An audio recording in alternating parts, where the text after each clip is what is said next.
Ritmo en el Congreso.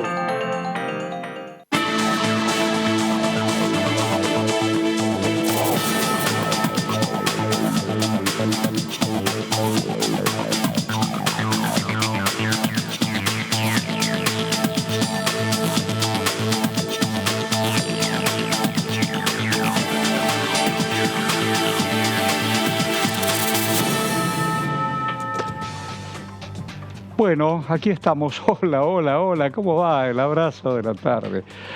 ¿Cómo va la vida en esta primera edición? Una Argentina que se va acomodando. ¿Cómo dicen los chicos ahora? Modo vacación. Los chicos dicen modo vacación. Hola, ¿qué tal? ¿Cómo está? No, vengo dentro de 15 días. Hola, ¿qué tal? ¿Qué hace? No, una semana. Y no digo solamente en este querido mundo parlamentario. No, voy para tal momento, voy para tal otro. Y los números... Vas al súper, al chino no te dice estoy de vacaciones, ¿no? El tipo hace... Número más grande, número más chico. Estamos hoy, ¿a qué día? ¿19 o 20? 20. 20. Ahí está, desde el 23 al 28. Es una fecha clave. Te la recuerdo, va a haber sesiones extraordinarias, el presidente de la República envió. Y no solamente las sesiones extraordinarias, sino también juicio a la Corte. Ayer hubo un hecho judicial que me parece que no mueve el amperímetro, pero te va marcando la cancha. Hay una causa donde está imputado D'Alessandro, unos chats con un juez y otros funcionarios, y ayer se la archivaron. Hay un juez, se la archivó. Entonces, ¿qué tiene que ver eso en vos con el juicio a la Corte? Y que de pronto se van desnudando los factores y los personajes del poder. De todo el poder. Hay tres poderes, pero como está todo mezclado, no está muy transparente. Ella es Caro Ramos. Hola, y ella Horacio. es Verónica Benaim. ¿Qué tal, Horacio? Y el hombre es Leo Fredes. ¿Vos sos Hola, solo Leo o sos algo más que Leonardo? No, solo, no sé. ¿Solo Leo? Pensaron mucho el segundo ¿Qué pusieron nombre. Leo? No, Leonardo. Ahora es Lío. Solo ese nombre, digo. Leo. No Ahora sos segundo. Lío. A ver, que yo conozco, que es Baraglia, aquí en la Argentina, Leo DiCaprio. DiCaprio sí, ¿Qué Leonardo. pinta que tiene ese tipo? Es Baraglia, sí. Y Baraglia, qué gran actor. También. ¿Y por qué te pusieron Leonardo? ¿Había un abuelo, un tío? Leo le puse. No, porque de la ¿Por qué? familia se venían llamando todos Agustín Martiniano, mi ¿Agustín vieja cuánto? se reveló. Agustín Martiniano se llamaban. ¿Todos? Todos, abuelo, bisabuelo, tatarabuelo. ¿Qué pasa esas cosas? En el Sí. sur de la provincia de Buenos Aires, en esas ciudades Sí, más claro. chicas ¿De qué ciudad? del interior. Mi viejo era de Tres Arroyos, yo soy Lindo, de Mar del Plata. lo conozco mucho. Y venían con el Los Agustín Agustín Martiniano Martiniano. y cortó. Y la mamá dijo, mirá que viene Claro. alguien que va a romper el molde de la familia. Ponele Exactamente. Leo. Ponele. Pongamos. ¿Y la mamá, el nombre de la mamá? María Esther. María Esther. Sí, Hay venía una la canción muy mamá. linda. Mucho María Esther. se usaba. María en Sí, alguno de los dos, claro. en el primero o en el segundo, Siempre. era María algo. Siempre en las Marías, ¿no es Sí. cierto? Ángeles, siempre. Esta cosa bueno, está bien. Cada uno se iba protegiendo. Sí. Así Hablando que- de proteger, a la Argentina tiene unas alas que la van protegiendo de barranco en todo momento. ¿Por qué hacemos con las extraordinarias estas? ¿Cómo vienen la mano? Creo que ayer tuviste la nota.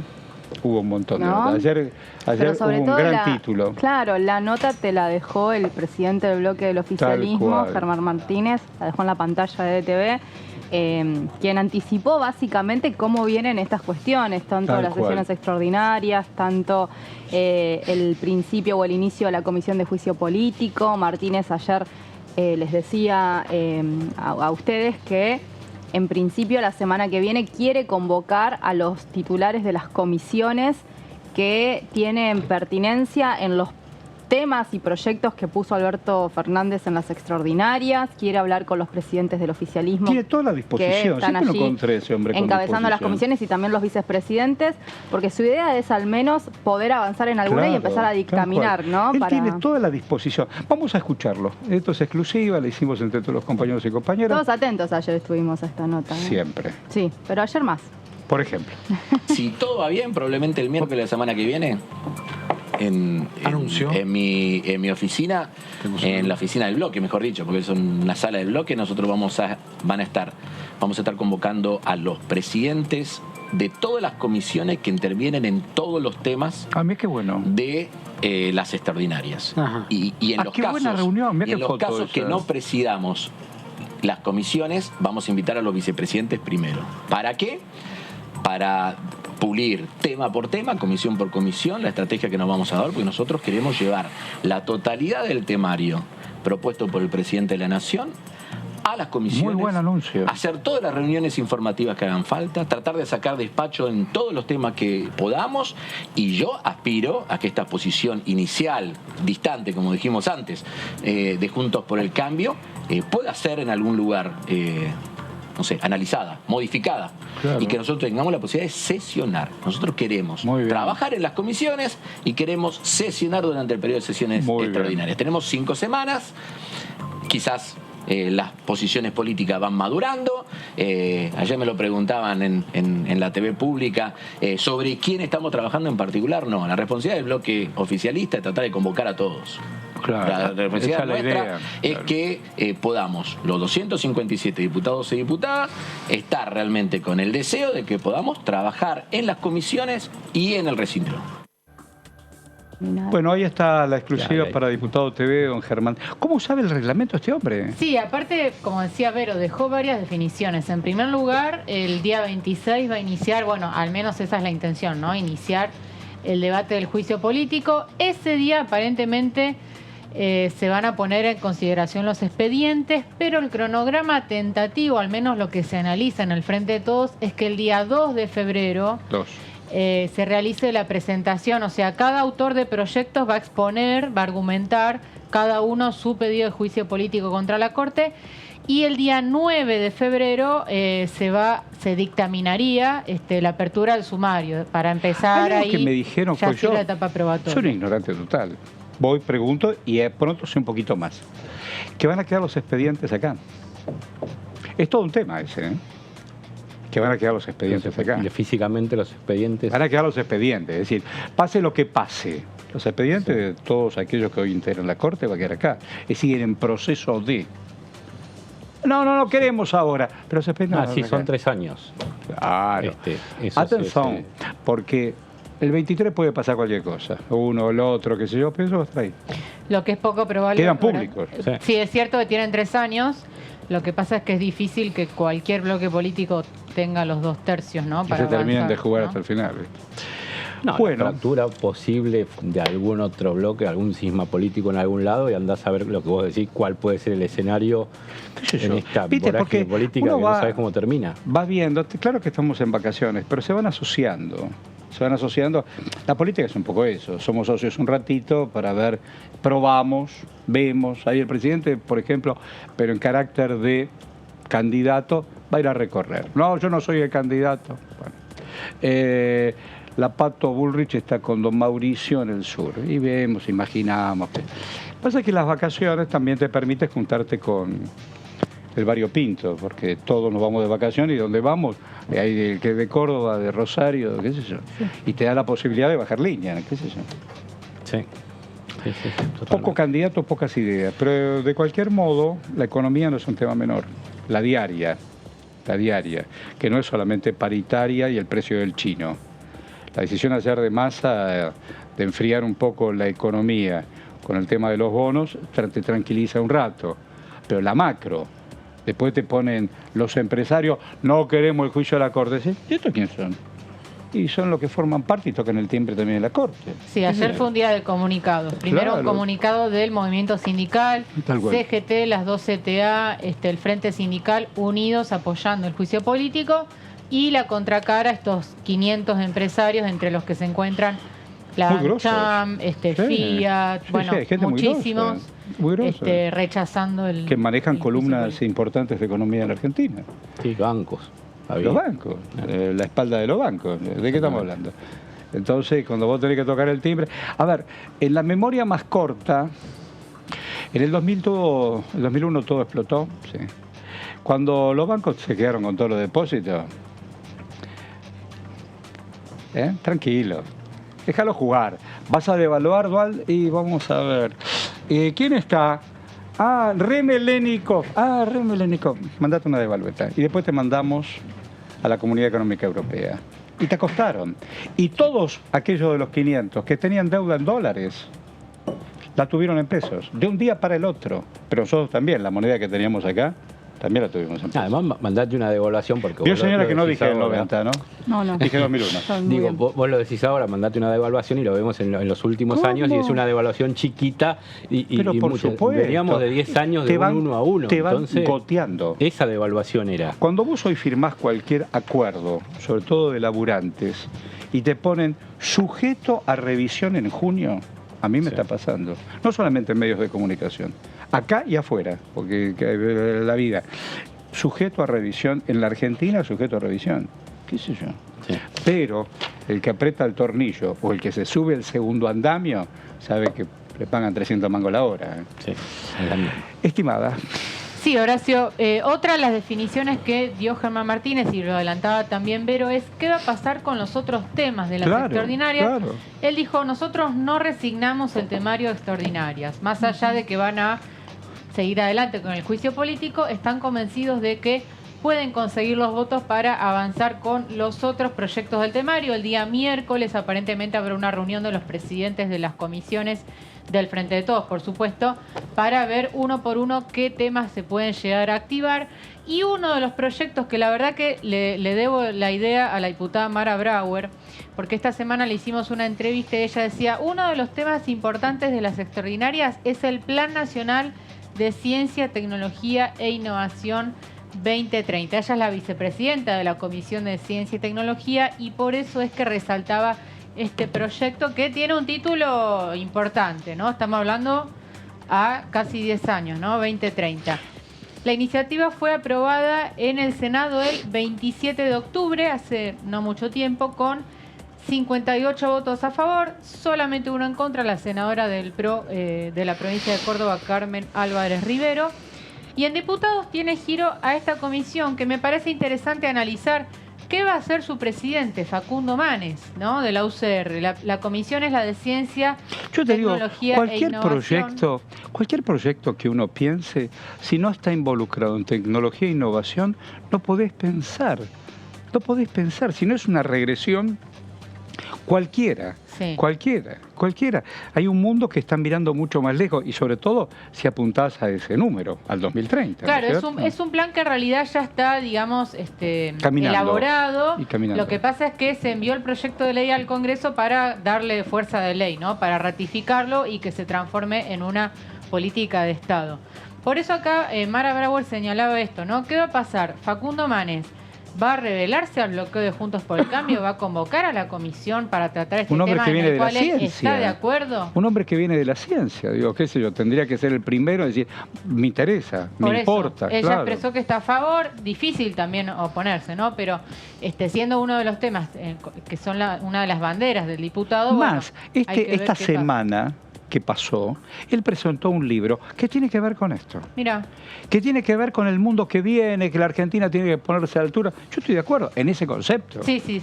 Me parece que tenemos que, de alguna manera, y algo que vos recién dijiste, que también lo dice el Ejecutivo o quien fuere, o quien lo escribió. Vos no podés quedar fuera.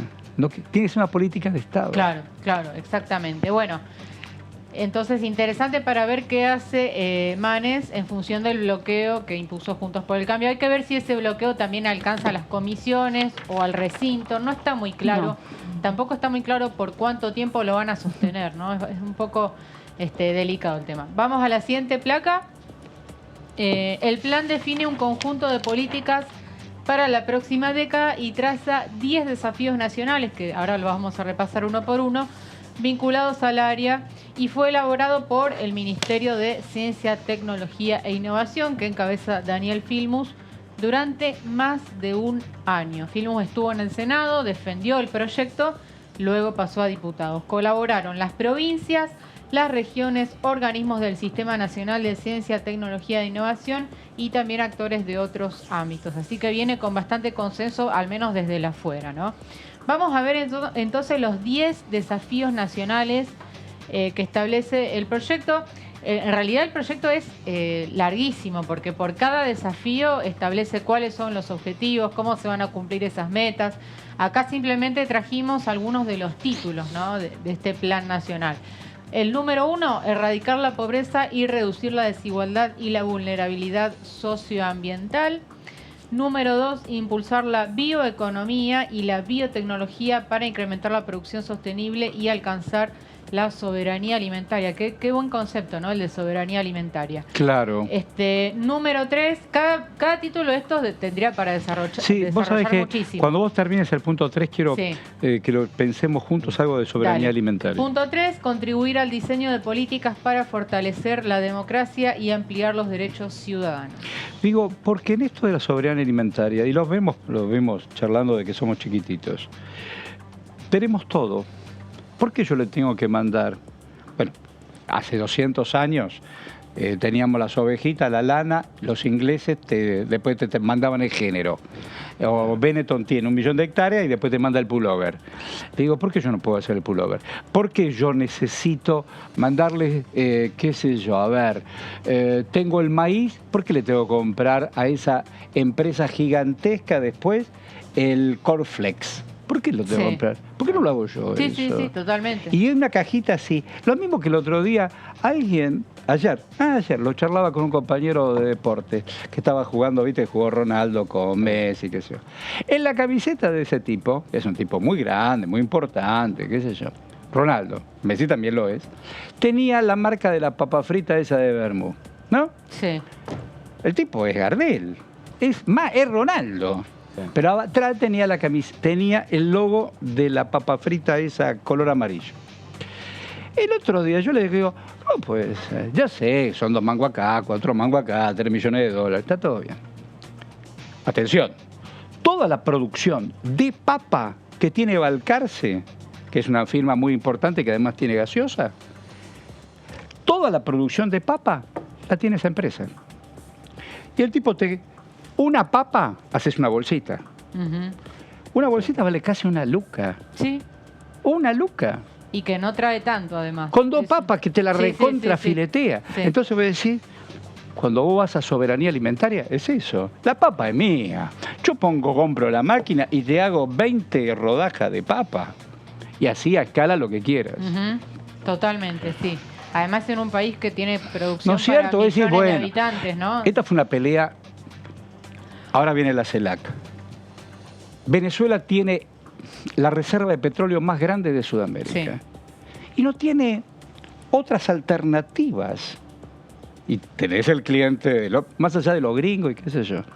Entonces, un día, y olvídate también de Chávez, de Maduro, de del otro, la soberanía alimentaria es fundamental. Sí. Fundamental. Totalmente. Le pasa a Brasil, que también tiene la Corpo de la Corpo, y tenés que comprar la Company, y los tipos tienen todo. Ese es un destino. Totalmente. Bueno, no por nada está en el puesto número 2 de los objetivos, ¿no? Del Plan Nacional de Ciencia y Tecnología. Vamos a continuar entonces, porque son 10. El número 4, construir una educación inclusiva y de calidad para el desarrollo nacional. Número 5, lograr una salud accesible, equitativa y de calidad. Número 6, desarrollar los sectores espacial, aeronáutico, de las telecomunicaciones y de la industria para la defensa. 7, fortalecer la investigación marítima, la soberanía, nuevamente, ¿no? La idea de soberanía y el uso sostenible de los bienes del mar argentino. Continuamos, todas las áreas, ¿no? Se tocan en estos objetivos. Número 8, promover la industria informática y de las tecnologías de la información para la innovación productiva y la transformación digital. Número 9, potenciar la transición al desarrollo sostenible. Y número 10, fomentar y consolidar un sendero para la transición energética. Bueno, ya hay proyectos en ese sentido vinculados a lo que son energías limpias y demás. Pero bueno, así concluyen estos 10 objetivos. Es bueno este tema, es muy bueno este tema. Perdón, esto está enmarcado en un plan mundial, que es la Agenda 2030, que firma la ONU y que Argentina se adhiere a esto. Entonces, tiene 17 puntos la agenda, que es, por ejemplo, acabar con la pobreza, lo alimenticio. Entonces, de alguna forma se piensa en esos objetivos y en trabajar desde lo tecnológico para, bueno, caminar hacia ese horizonte. Esto se decidió en Naciones Unidas. En Naciones Unidas, exactamente. Ahí cada país lo adapta a sus... En Casa Rosada, en el año 2020, previo al marzo que se decreta la pandemia, ya en febrero, había muchas reuniones del gobierno nacional que tenían que ver con la Agenda 2030. En ese Se llama momento, Agenda 2030. La Agenda 2030. Sí. Hay mucha polémica al respecto igual, porque son puntos muy bonitos que pone la ONU, sí, pero que obviamente hay quienes piensan... Se resisten. No, hay quienes piensan que también hay una pelea por los recursos, etcétera, sí, etcétera. Sin duda, ¿no? Sin duda.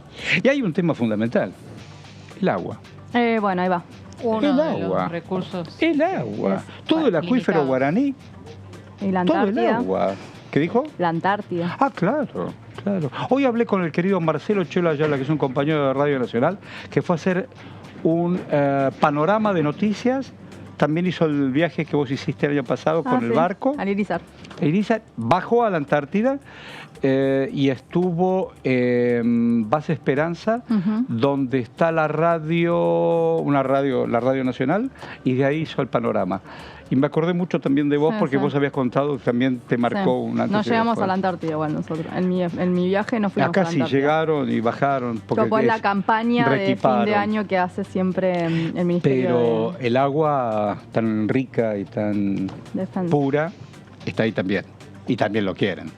Estos últimos días... Y lo quieren las grandes potencias. El campo para entrar a la Antártida. Infotutti puso esta semana, porque viste que se sabe de amigos y de enemigos, el tema del puerto en tu querida patria. Eso te iba a decir. Y los chinos, a ver... No es la primera vez igual. Queridos amigos, el bioceánico, ¿me puedes explicar por qué tengo que mandar el barco que pegue la vuelta? Si yo la pongo acá, lo bajo acá y me voy para allá. Es que el canal de Beagle era el canal más importante y es totalmente natural. Después hicieron el canal de Panamá. Claro. Y ahí, bueno, perdió, digamos, importancia o relevancia el canal de Beagle. Pero el canal de Panamá es totalmente artificial. El de Beagle es el que te conecta al Océano Pacífico con el Atlántico. Bueno, yo soy de una Lo que pasa es que, claro, en su momento... Hacer ese viaje, esa expedición hasta Tierra del Fuego tardaba un montón de tiempo. Hoy los barcos tienen otra tecnología, hay otras cuestiones. Pero los chinos que se están llevando todo el calamar ahí nomás. Los chinos quieren entrar a la Antártida. Claro. Y además, yo soy de una generación de los canales, el de Panamá y el Suez. Claro. Y guerras. Toda la guerra del Medio Oriente, de los 6 días y todo, fue el canal de Suez. Continentales muy importantes. ¿Qué te parece? No es Marco Polo que fue a buscar los tallarines, que nos explicaron.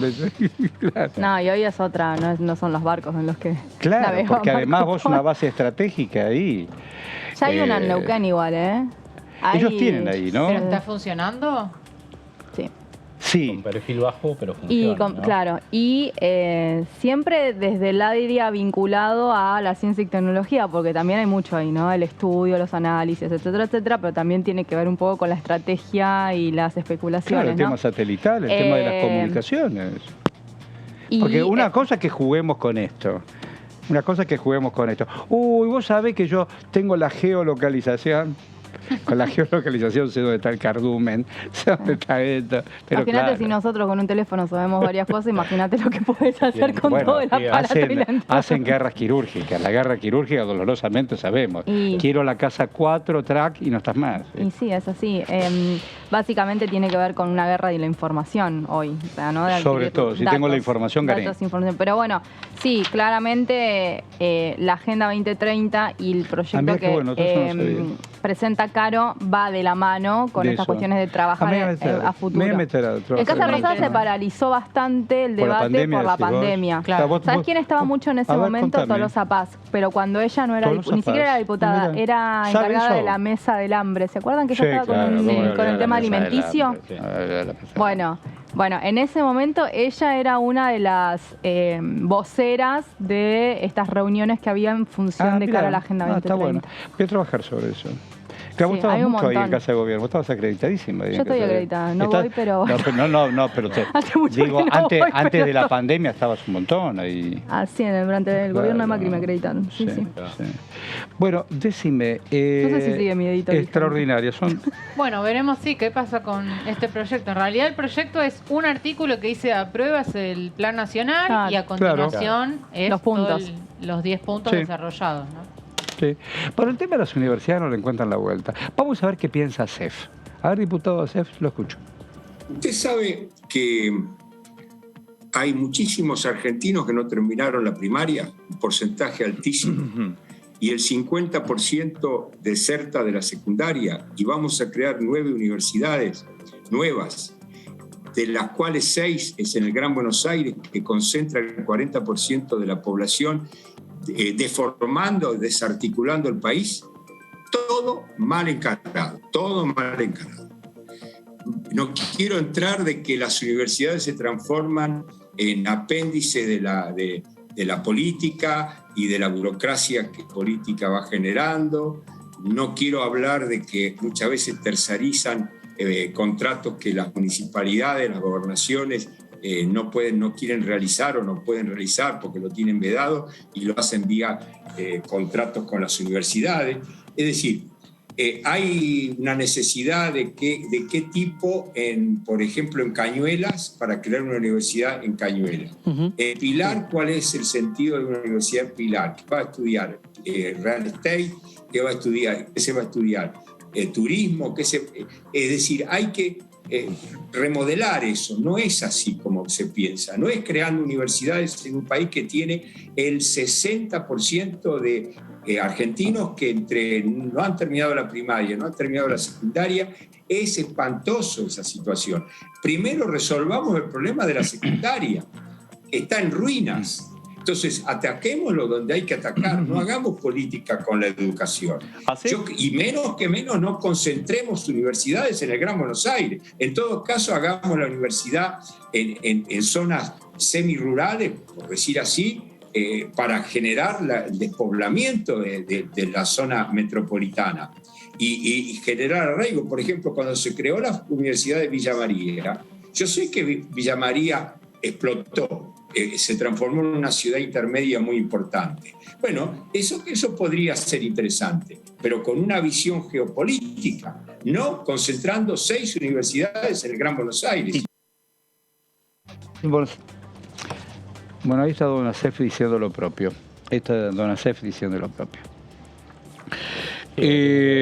Igual estamos en tiempo de descuento, ¿no? Estamos en tiempo de descuento, digo, con los temas más urgentes.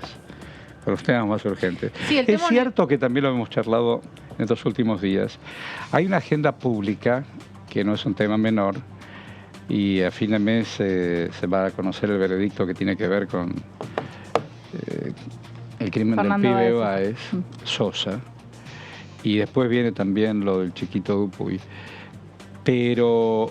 Y la agenda en casi todas las pantallas, por supuesto, ya sabemos cómo se juega con emociones y otras cosas, y también con la verdad, naturalmente. Pero la atención, y yo decía, porque también tengo las mediciones de Diputado TV, que es el único espacio, hasta la noche, que habla de política y de sociedad.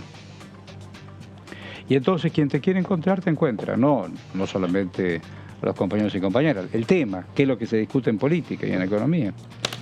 Sí, de ahí la nota del día de ayer, ¿no? Con sí, claro, Martínez. Sí, claro. Además me había faltado una cosita de la nota que la estuve siguiendo muy atentamente. Yo también no estaba en el piso, pero estaba siguiéndola. Estás atenta. Confirmó este cambio, ¿no? En la Comisión de Juicio Político, por el cual la diputada Vanessa Macetani del Frente Renovador. Esos títulos hoy lo vi en todos lados que lo levantaron. Bueno, fue una exclusiva de TV. ¿Me pueden explicar qué es eso? Porque yo lo escuché, qué sé yo, tomé nota, pero no entiendo. ¿Qué pasó ahí? Los bloques tienen la facultad de reemplazar diputados de las comisiones, es algo que es válido, se suele hacer. Sí, claro. Y en este caso el oficialismo sí o sí necesita los 16 presentes, sus 16 integrantes, porque si no, no tendría el número para abrir la reunión. Por lo tanto, la diputada Macetani, ellos dicen que por un tema familiar se va a retirar. Sí, ella lo explicó por un tema familiar. Se va a retirar de la comisión. Sí, yo hay temas, viste, que no me ponen familia y me quedo ahí. Ya, por eso. Y no pregunto más. En su lugar va a asumir un diputado que se llama Ricardo Herrera, lo hemos entrevistado varias veces también acá en Diputados TV. Él responde al gobernador de La Rioja, ¿no? A Ricardo Quintela. Es todo un tema La Rioja, ¿eh? Hablamos recién. Que iba a presentar un proyecto. El de suspender las PASO. De suspender las PASO. Después lo retiró. Ok, ya el mismo. ¿Y para quién juega Ricardo Herrera? ¿Te acordás? Ricardo Herrera, lo hemos hablado. ¿Te acordás que lo habían que era sobrino de quien había sido gobernador, el Bebe Herrera? ¿Está bien? Claro, sí, exacto. Bueno, y La Rioja, Quintela es uno de los gobernadores como más metidos, ¿no? En esta pelea contra la Corte. junto con Capitanich, con otros gobernadores del norte. Ahora entiendo un montón de cosas. Tiene lógica, claramente. No, ahora entiendo 3 títulos que aparecieron. Si fue por una cuestión personal, ¿no? Y dentro de la distribución de los espacios de poder en el Frente de Todos, vos sacás a una masista o a una diputada del Frente Renovador, ¿por qué no pones a una del mismo subbloque, digamos, subespacio? Sí. ¿Y entonces?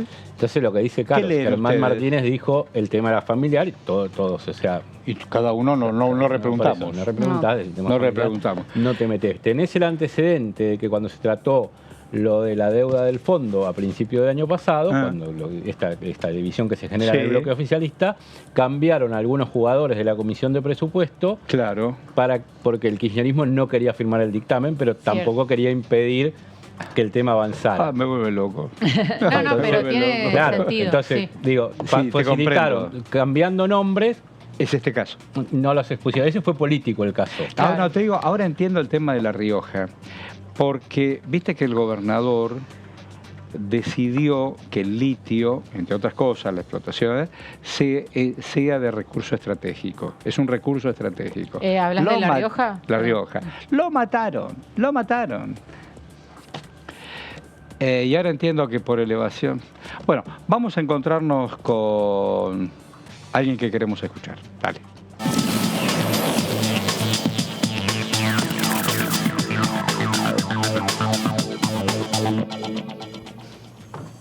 María Rosa Martínez. ¿Viste lo que decíamos de las Marías al principio? Claro, como tu mamá. Como un montón de... Pero vamos a preguntarle a María Rosa. ¿Cómo le va, María Rosa? ¿Cómo está usted? ¿Te gusta que te digan diputada? Bueno, me acostumbré un poco, pero ¿te gusta? En general me dicen Mari. ¿Pero te gusta que te digan diputada? ¿O tuviste que acostumbrarte a que te digan diputada? ¿Cómo es eso? No, tuve que acostumbrarme. Pero es un honor ser diputada. ¿Qué te parece? Tener representación es un montón, es un montonazo, es bárbaro. Sí. ¿Y a vos por qué te pusieron María Rosa? ¿Por una mamá, por una abuela, por una tía? ¿Por qué te pusieron? Sí, por doble abuela, ¿viste? La madre del claro. Por una bisabuela María Antonia, italiana, y por mi vieja Rosa. Maravilloso. Y además es un modo de tenerlo siempre presente. ¿Te acordás de tu vieja? Mi vieja vive. ¡Qué bueno! Y en esto de acordarte, la llamás por teléfono para ver cómo está. Obvio. No sé, qué sé yo. A veces uno dice, no la llamo, me llama todo el día. No, la llamo. Vive en mi pueblo ella, vive en Rojas, provincia de Buenos Aires. ¿Y la cuidás? Sí, cuando tenés posibilidades. Sí, pero bueno, me gustaría que viviera conmigo, pero no quiere dejar el pueblo. ¿Y cómo vas a dejar el pueblo? Toda la vida viviendo en el pueblo, ¿cómo vas a dejar el pueblo? Campaña para que la mamá de la diputada se vaya a vivir.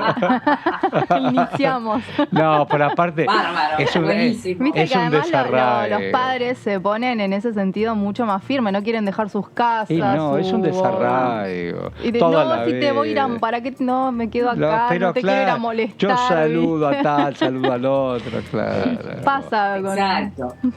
Es la vecina que conoce hace un montón de años, totalmente. La del otro costado. Exacto. Y encuentran su vida todo el tiempo. Es su vida, claro, es que es su vida. Hablando de contarle la vuelta, ¿por qué no le encuentran la vuelta a la extraordinaria?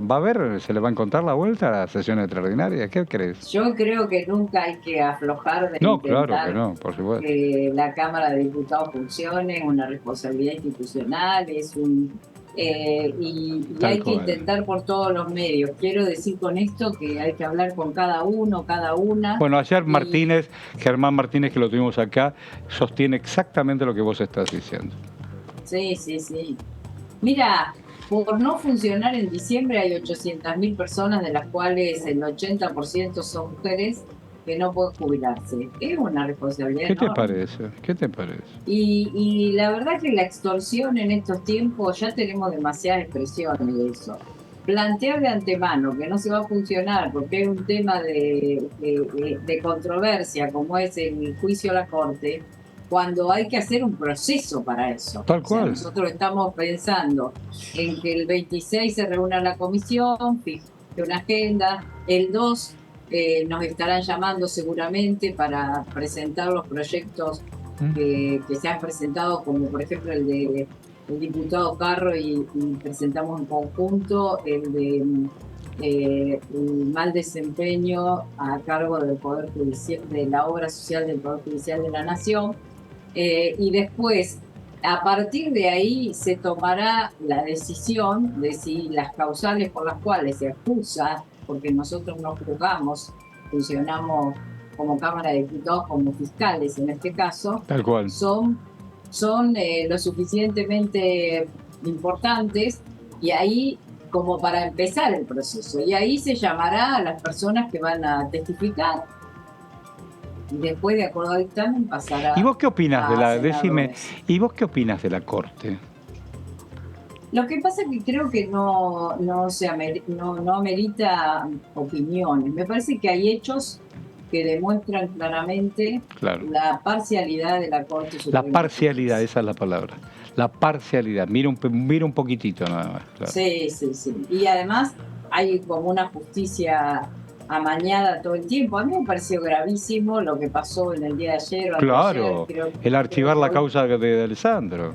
Sí. Total. Hoy Cristina Fernández de Kirchner, la vicepresidenta, hace una serie de chats, porque me parece que, como parecen temas de la política, que están alejados de la vida cotidiana, pero son cercanos. Claro. O sea, se han utilizado escuchas ilegales hasta la cárcel. Además de escuchas ilegales, le permitieron a un juez reabrir una causa y poner en prisión y condenar.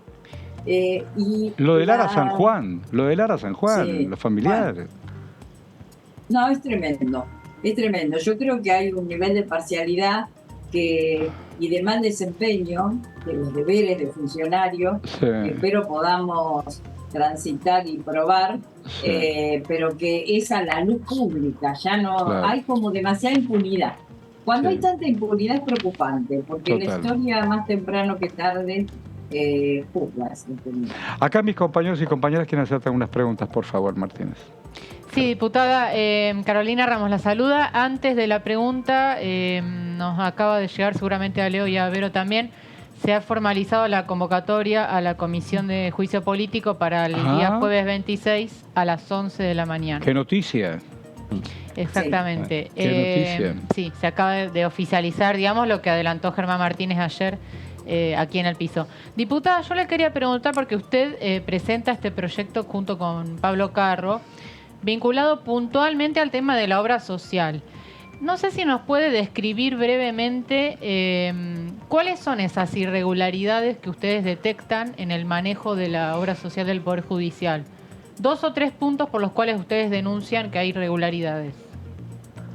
Bueno, primero hay que decir que desde el 2008 hay una acordada de la Corte por la cual la Corte se hace cargo de la supervisión, auditoría, nombramientos de la obra social del Poder Judicial de la Nación.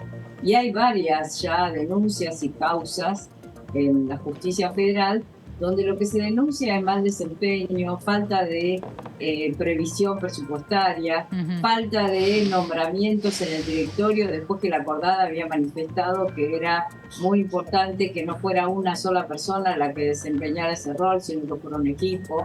Mientras tanto hubo vacancias durante tiempo prolongado.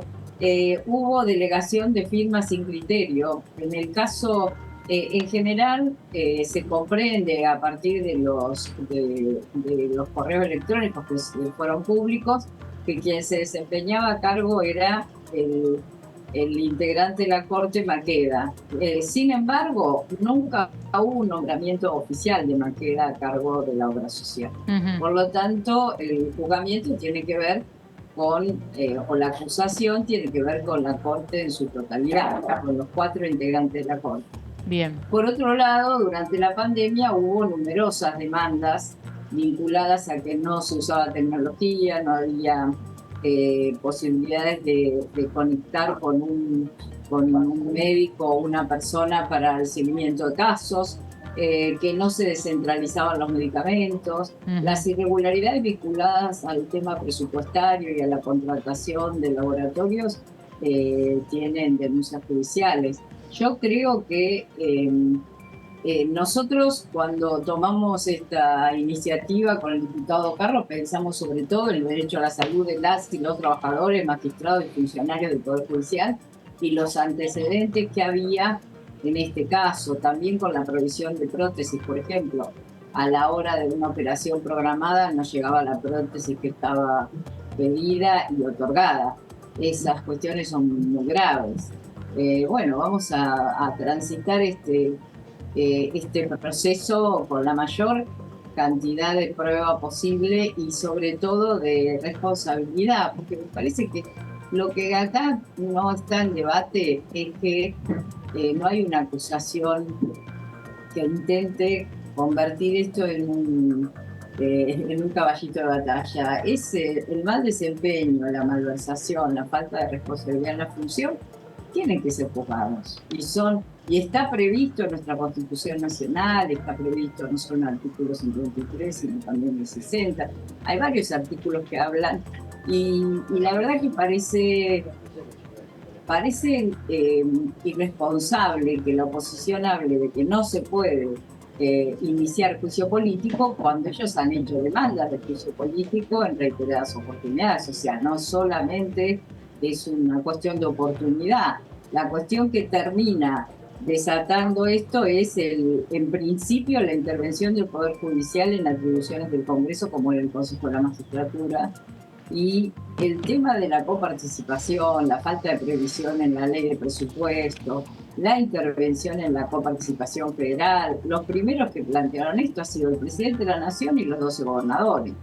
Entonces, este juicio a la Corte tiene 4 grandes lineamientos. El otro es la cuestión de derechos humanos. Hoy vi que que hay una nueva denuncia de Patricia Izaza, que denuncia a Rosati cuando fue gobernador de Santa Fe por el ocultamiento de un personal que era acusado de violación y tortura y que formaba parte de su equipo de gobierno. Aquí, don Leo. No, le quería preguntar, porque está previsto aproximadamente que para la semana del 9 de febrero esté aprobándose el proyecto de resolución sobre la admisibilidad. En lo que es la otra parte, que es la que sigue la de la prueba, ¿hay un estimado de cuánto puede llegar a demorarse teniendo en cuenta, y también le pregunto, cuánta prueba se puede llegar a pedir? Mira, hay un listado ya de personas que serían convocadas a presentarse. Entre los primeros están los gobernadores y también de Alessandro y Robles. Y después hay una serie de testimonios que tienen que ver con la obra social y algunos que tienen que ver con organismos de derechos humanos. Lo que ha dicho la presidencia de la comisión es que entre 2 meses aproximadamente estaremos en condiciones de dictamen y que vaya a recinto y a senadores. Está bien, eso nos da más o menos mediados de abril. En teoría, si todo se mantiene como está el escenario, Juntos por el Cambio hasta esa fecha no participa de nada. Juntos por el Cambio tiene una actitud variable. Por un lado dice que no va a dar quórum a las sesiones, por el otro a tratar estos temas en extraordinaria, por el otro lado dice que va a participar de la Comisión de Juicio Político. No sé cuál va a ser el comportamiento. Si va a participar de la Comisión de Juicio Político y no de la sesión, bueno, es un comportamiento que viene sosteniendo desde el mes de noviembre. Claro, sí, por eso, sí, que quizás sí, del 1 de marzo tengan una agenda, están hablando de ley de alquileres, de algunos otros temas. Sí, pero bueno. Nosotros incorporamos en la última sesión ley de alquileres. Fue la sesión que no bajaron al recinto. Hay dando vueltas acá en los pasillos que el monotributo teche el hidrógeno verde. ¿Sabes algo de eso? Sé poco. Sí he escuchado que hay una idea de monotributo vinculado al tema de... Que quienes liquidan en dólares y tienen que justificar. Sí. ¿Y del hidrógeno verde sabes algo de eso? El hidrógeno verde vendría a ser una nueva manera. El presidente estuvo, creo que en el año 2021, hubo un argentino que invirtió en hidrógeno verde. Sí. Desconozco el tema en profundidad. Bueno, Bueno, entonces lo que se viene es tal cual, fecha más, fecha menos, sí, es lo que se viene. Estaba repasando la citación que van a recibir los diputados. Son 12 expedientes, otro adelanto también de Germán Martínez ayer, 12, no 12 expedientes de juicio político, entre los que se encuentra el de la diputada y el del diputado Pablo Carro. También, por supuesto, el que encabeza Eduardo Valdés, que es, digamos, el principal. Tenemos también otro de Paula Oliveto y de Juan Manuel López contra Lorenzetti puntualmente, y varios proyectos de ciudadanos particulares que también pueden presentar pedidos de juicio político, también se van a tener en consideración. Bueno, te decimos un montón de gracias. No, a ustedes. Muchas gracias por tu disposición. Muy bien. Vos también, gracias Martínez, muchas gracias. Bueno, si se acercan fechas es más fácil. No, la palabra no es fácil. Tenemos más manejo de la realidad. No. Vamos a ver cómo se comportan cada uno de los bloques y cada uno de los... Más previsible en cuanto a que se conoce. Previsible, esa es la palabra que no tenía. Claro. Exactamente, más previsible. Claro, exactamente, más previsible, esa es la palabra. Tenemos cómo va la agenda. Imprevisible porque no se sabe qué van a hacer y cómo se soluciona esto que tuvo su pico en diciembre y que fue la disputa y... Vamos a ver cómo se reencuentran cara a cara. Sí, también estaba, repasando la citación, hay dos pedidos de la senadora Di Tulio, Juliana Di Tulio, senadora muy cercana a la vicepresidenta. ¿Qué dice que? Hay uno que es contra Rosati puntualmente, imagino que es por el tema del Consejo de la Magistratura que afectó la composición de los senadores, y otro contra toda la Corte. Habría que ver bien... Se mete el tema Doñate siempre, ¿no? Claro. Y lo que estaba viendo... Por el lado del kirchnerismo en el Senado. Y hablando del Senado, estaba viendo que el senador Parrilli también se suma al tema de, si no sale así, saldrá por decreto de necesidad y urgencia. El pedido de Capitanich. El pedido de Capitanich. Recién lo acaba de... Y en los expedientes que decía Caro, también en lo que son los ciudadanos en particular, tienen que ver con el tema de Rosenkrantz por su supuesto conflicto de intereses por venir de ser multimedia, de ser de las empresas, del multimedia. Interesante. Interesante, ¿no? Interesante, digo, desde la política, difícil para la Argentina, pero desde la política está bien, cómo cada uno va a jugar. Sí, a ver, como decía la diputada, te puede gustar o no, pero es un mecanismo constitucional, ¿no? No se está rompiendo ninguna regla, está en la Constitución. Se puede avanzar, digamos, la oposición tiene pedidos contra el presidente, contra otro funcionario. Eso es cierto. Claro. Y de hecho te pone una mayoría alta, te pone 2 tercios para que no sea tan fácil y que uno que sacó un voto más en la elección y tiene 132 el presidente también lo acusaron. Por muchos motivos, cuando fue lo de la foto en Olivos durante la cuarentena, el tema de la pandemia. Bueno, había otros, ahora no recuerdo puntualmente. Tema vacuna. Tema vacuna y fiesta fueron los temas centrales. El eje. Pero bueno, estamos ahí igual de... Cuando hizo declaraciones vinculadas al fiscal Luciani, comparando con la situación de Nisman, también hubo otro. Sí. Moratoria previsional. ¿Y entonces, doña Mabel? Eber Pérez Plaza, el que pone el cartel. A ver, don Eber. La irresponsabilidad y la falta de compromiso lo único que hizo es retrasar que más de 1.600.000 jubilados puedan acceder a una jubilación. Acá a nadie le están regalando nada, porque no es un subsidio el que se está entregando, sino es de la misma jubilación aportar los años que le estaban faltando. No hay más ni menos, es eso. Entonces no estamos siendo impositivamente incorrectos, no es que no están los recursos, se está trabajando con responsabilidad para poder avanzar en que la gente pueda acceder a una jubilación como corresponde, para poder mejorar y acompañarla un poquitito en una mejor calidad de vida. Por supuesto que a veces las jubilaciones necesitan que sean más tonificadas y que se está trabajando, pero recordemos que el gobierno anterior les quitó los remedios, les bajó las jubilaciones, los precios, siempre uno quiere un poquito más, pero ahora tiene una jubilación que tienen bonos, tienen jubilación, tienen incrementos que se van incrementando poco a poco, pero van teniendo un incremento, y los remedios sobre todas las cosas, porque uno cuando llega a esa edad y empieza a hacer estudios y encuestas, sabe que gran parte de los recursos económicos se van en medicamentos. Entonces no es tan solo la parte monetaria que recibe, sino el acompañamiento de los medicamentos, que eso tiene que ver también con un compromiso de un gobierno federal que mira y atiende las necesidades de nuestros abuelos. Por eso yo creo que siempre hablamos que tenemos que tener bien a nuestros abuelos por lo que han realizado y por lo que han trabajado y lo que han aportado para nuestra República Argentina. Tenemos que ser sensatos y coherentes con lo que decimos. Sobre todo porque somos personas públicas, que nuestras opiniones tienen pesos importantes y no podemos ser irresponsables a la hora de hablar. Y ser irresponsable significa esto, que hoy día más de 1.600.000 jubilados no puedan acceder a una jubilación.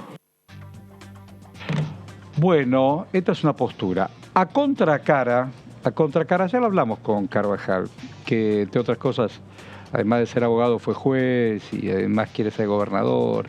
Pero le preguntamos sobre este tema y don Carvajal nos dijo, a ver. Carvajal, hombre de Formosa. Sí, está lejos, por eso tarda un poquito. Carvajal, hombre de Formosa. ¿Y ahí qué dice don Carvajal? Me parece extremadamente urgente, por eso lo que tiene que hacer el gobierno es dejar de hacer payasadas, retirar el pedido de juicio político y nos ponemos a discutir las cuestiones que son de interés de los ciudadanos. Bueno, no vamos a ver, para que quede claro, no vamos a simular normalidad institucional cuando el gobierno ataca las instituciones de la República. Que se encarrilen, que vuelvan al compromiso democrático del año 83 y discutimos la ley previsional, discutimos hidrógeno verde, discutamos Consejo de la Magistratura, discutamos todo, pero vuelvan a firmar el pacto democrático de que la justicia es independiente. Bueno, ahí está la cara y contra cara, cara y contra cara. ¿Y cuál es la diferencia de los dos? Más allá de... ahora no se llaman más partidos políticos, se llaman espacios políticos. Bueno, cada uno... Este hombre no quiere el juicio. Y mira que fue juez. Lo decíamos ayer y cuando Viste que lo encaramos y salió ahí como un toro. Y podía ser digo, porque como decíamos también ayer, no es de los más ultra halcones. Que a esta altura del partido yo ya no sé cómo piensan políticamente. Cada uno piensa según sus intereses. Puede decir, era el dogma tal, la doctrina tal, pues la doctrina radical y los 20 puntos de Juan Domingo y los 30 de Alvear y los 8 de Luisa Espeña. Todo eso se terminaba. Y los leíamos todos. Y después íbamos a ver qué se había hecho esa Espeña, qué dijo Alberdi. Más allá de la frase constituida, había un concepto, es decir, está bien, la cosa a la derecha, a la izquierda, al moderado, ya sé. Pero conceptualmente, ideológicamente, había maneras de pararte frente al mundo. Sí. Que tiene que ver no solamente con libertad, igualdad y fraternidad, que no es un tema menor tampoco, ¿no? No, exactamente. ¿No? Donde todos tenemos derechos para pelearlas por eso. Lo que pasa es que en el tema justicia, digo, si hay algo que logra el oficialismo con el tema justicia es encolumnar a Juntos por el Cambio y no permitir que haya fisuras o grietas que sí puede haber en otros temas. Está bien eso, sí. Entonces, está bien. Es un buen razonamiento. Y siempre te dice, claro, a vos te importa la justicia porque Cristina tiene esta causa o porque vos tenés esta causa. ¿Qué es eso? Sí, es verdad, el tema justicia profundiza más la grieta. Sí. Y agrego, Horacio, Leo, Vero, que ayer hubo un pronunciamiento muy fuerte del gobernador Schiaretti. A ver, enséñame. En un acto en Río Cuarto, diciendo básicamente estoy absolutamente en contra del juicio político a la Corte, ¿no?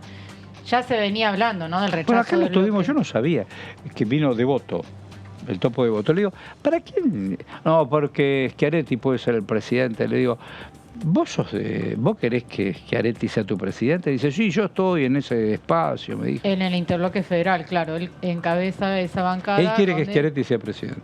Bueno, se está moviendo bastante. Schiaretti está levantando el perfil, con reuniones además con Juan Manuel Urtubey y con distintos actores que buscan escapar a la grieta. Vamos a ver qué suerte tienen, ¿no? En esa apuesta arriesgada, ¿no? Y ayer este hombre estuvo en Río Cuarto.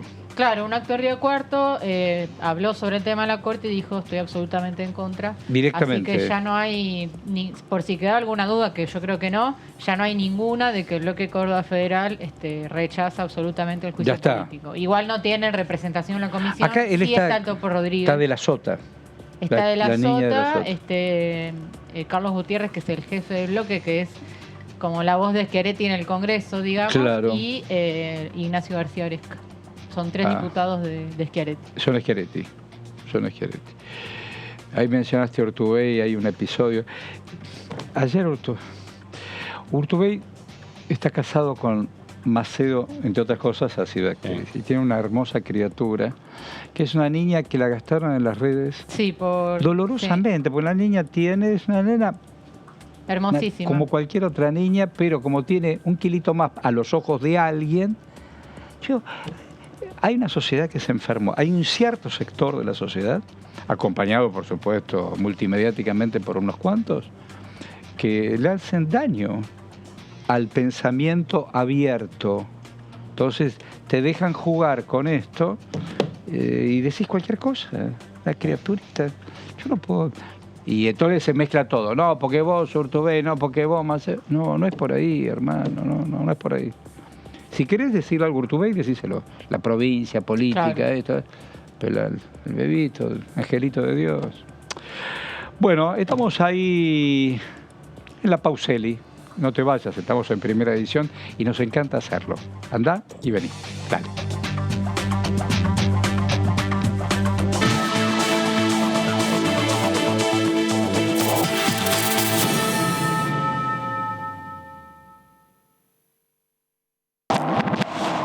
¿Cómo les va? Muy buenos días. Hola, ¿cómo va?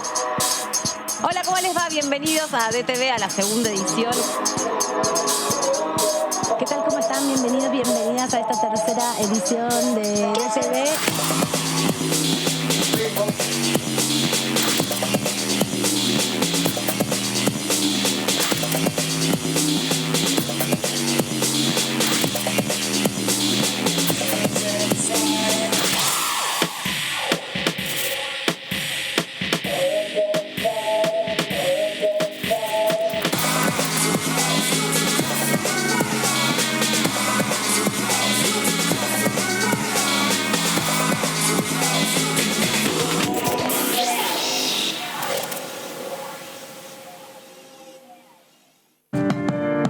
El ambiente y los recursos de nuestro país con acciones simples. Por ejemplo, si vas a baldear la vereda, usa balde en vez de manguera. Ahorras muchos litros de agua.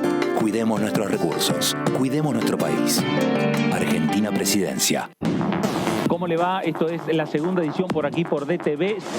Vamos a insistir en que se traten los proyectos que nos parecen urgentes. El aumento de emergencia de salarios y jubilaciones, el derecho a la jubilación universal, por supuesto, los proyectos que hemos presentado en materia de derechos laborales, de las mujeres, de derechos maternos parentales, el tema del proyecto que hemos presentado del subsidio intercosecha para las y los trabajadores rurales.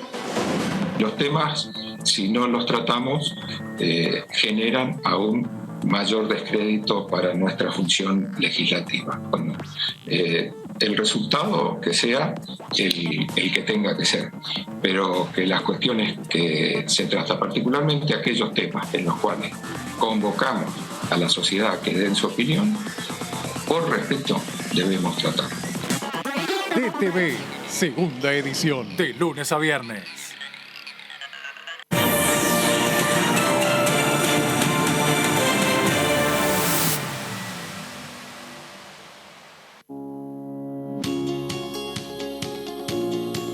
La Cámara de Diputados tiene 257 miembros.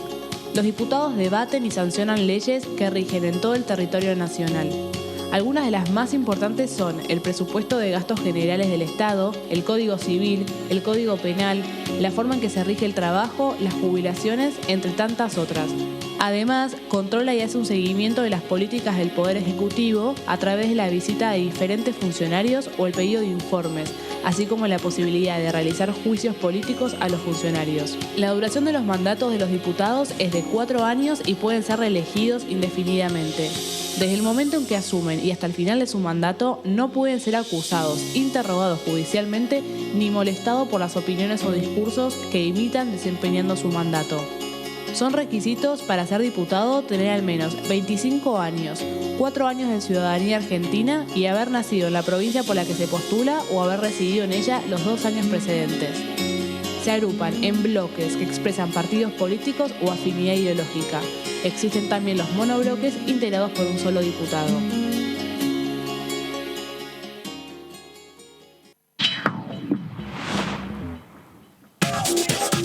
que pasa en el recinto. Lo que pasa con las leyes.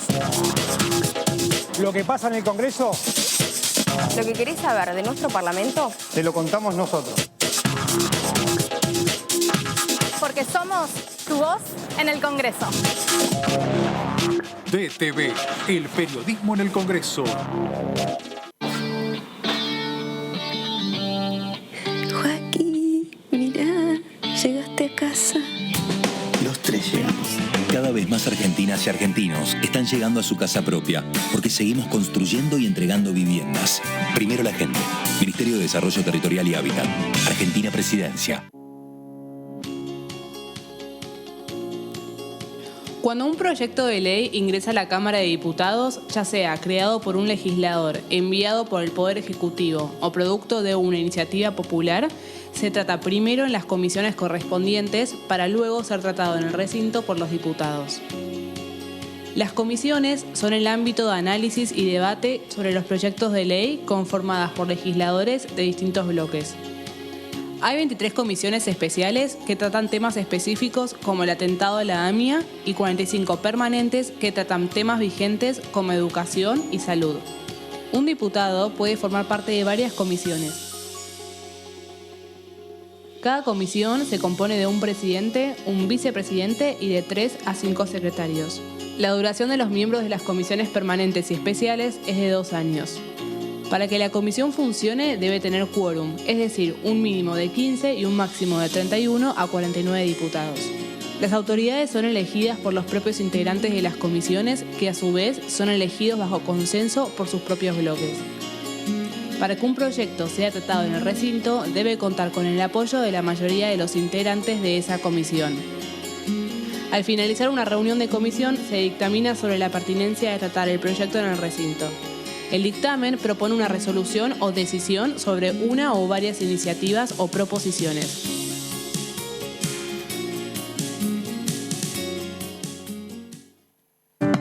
Cuidemos el ambiente y los recursos de nuestro país con acciones simples. Por ejemplo, limpia los filtros de tu aire acondicionado para mejorar su funcionamiento. Cuidemos nuestros recursos. Cuidemos nuestro país. Argentina Presidencia.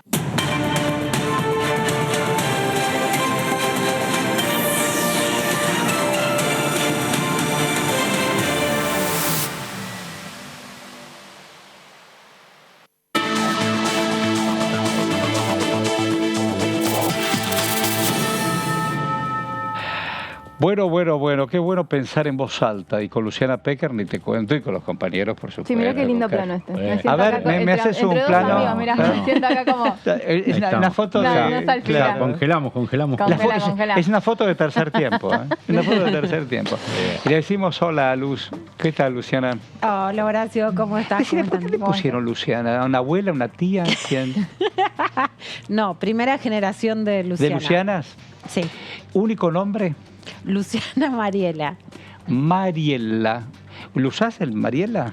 No lo uso mucho. En el colegio te decían Luciana, Lucy.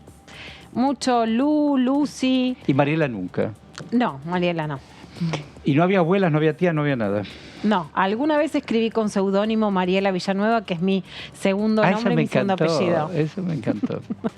Y qué bien que escribe la Luciana, como además sus compromisos y su responsabilidad, me encanta. Muchas Escribís gracias, muy Horacio. bien. Entiendo yo. Es muy difícil escribir. Todos ustedes, queridos y amigos. Y es muy difícil escribir sobre temas de género, ojo, porque no son temas fáciles. Y cuando Luciana y otras compañeras empezaron a escribir, no escribía nadie. Escribía muy pocas. Bueno, hablando muchas gracias, Horacio. Sí, hemos generado muchos cambios de quererte, en este país a partir de la escritura. Es muy difícil, claro. Pero, a ver, 2 años. 2 años de la ley de interrupción voluntaria del embarazo. No sé si ustedes son o no culebroneras o de ver series, pero ayer vi la serie, yo sí, La Reina del Sur, va primera en Netflix en Argentina. La vi en 2011 cuando se estrenó en México. El primero, o sea, sos de la primera hora, la seguí desde Cemento. La amo, Teresa Mendoza. Pero díganme de qué están hablando. Es una novela mexicana, en realidad es un libro de un autor español, Pérez Reverte. Es de Pérez Reverte, claro. Exacto. Él escribió La Reina del Sur, lo que hizo Televisa es adaptarla a una telenovela, con Kate del Castillo a la cabeza, que es una actriz mexicana increíble.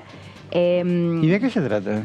Es una mujer que, digamos, forma una pareja con el güero. Por eso mi gato se llama Güero. No. Sépanlo. El güero viene del güero de la Reina del Sur. Así que forma una pareja con un hombre que está vinculado al cartel de Sinaloa. Sinaloa, ustedes saben que es un estado, sí, claro, la cuna del narcotráfico en México, en Culiacán, que es la capital. Y está vinculado a ese cartel y la va introduciendo de a poco como su pareja, pero al güero el mismo cartel lo mata, porque empieza a sospechar el güero termina siendo un espía de la DEA. Y así arranca, la novela arranca con un llamado telefónico donde le empiezan a decir a Teresa que corra. Y ella empieza su vida arrancando. Para que todos la puedan leer y qué sé yo. Es hermoso. Y ella está en la organización. No, ella es pareja del güero, pero termina de alguna forma infiltrada y se termina siendo la reina del sur. ¿Por qué la reina del sur? Porque termina traficando entre los continentes. Es como más no se queda a cargo de esa banda, claro, pero va a España. La primera versión ella es narcotraficante. Kate del Castillo es esta actriz mexicana que además termina entrevistando al Chapo Guzmán. Entonces, siendo engañada por Sempen, vamos a decir. Es un temazo. No, es un temazo. Ella tiene mucho compromiso y está reina. ¿Y el libro está bueno? Hermoso. Es mucho mejor, yo creo. Yo soy más de Kate que de Pérez Reverte, te diría hoy. Soy de la banda de Kate. Sí, pero el libro igual es muy bueno. ¿Te gusta? El libro me encantó, pero obviamente hay una versión norteamericana que no la recomiendo, tienen que ver la mexicana. Y se llama La Reina del Sur. La Reina del Sur, y está ahora vigente la tercera temporada, que el viernes yo soy fanática. Te puedo hablar un montón porque soy fanática, es mi tema. Vamos a dejar que la cuente la... Es lo único que me interesa en el mundo. Claro, vamos a dejar que la cuente la Luz. Fanática de México, entonces ya hacemos el complemento. Soy fanática de México también. A vos y a la audiencia para hacer un pequeño spoiler, porque tiene una parte grabada en Buenos Aires. Entonces pido perdón, si querés tapate los oídos. Es muy chiquito, pero voy a hacer un pequeño spoiler. En La Reina del Sur, que realmente es una gran serie grabada en Perú, en Bolivia, en México, en este año y también en Buenos Aires, se cuenta que en Argentina el aborto es legal hasta las 14 semanas. Lo vi ya el capítulo. ¿Lo viste el capítulo? Obvio. Entonces no te adelanté. Ayer, la verdad es que me emocionaba muchísimo porque claramente al contar esa información, lo que se quiere es contar cómo la Argentina es un país de vanguardia en relación al resto de América Latina. Qué bueno cómo lo trajiste, qué bueno cómo lo trajiste. Entonces, sinceramente, es muy emocionante lo que se logra en Argentina y cómo además esto que sucede en Argentina tracciona en la región. Sin duda. Lo positivo, 2 años de la puesta en marcha. La aprobación fue el 30 de diciembre del 2021. A partir del 24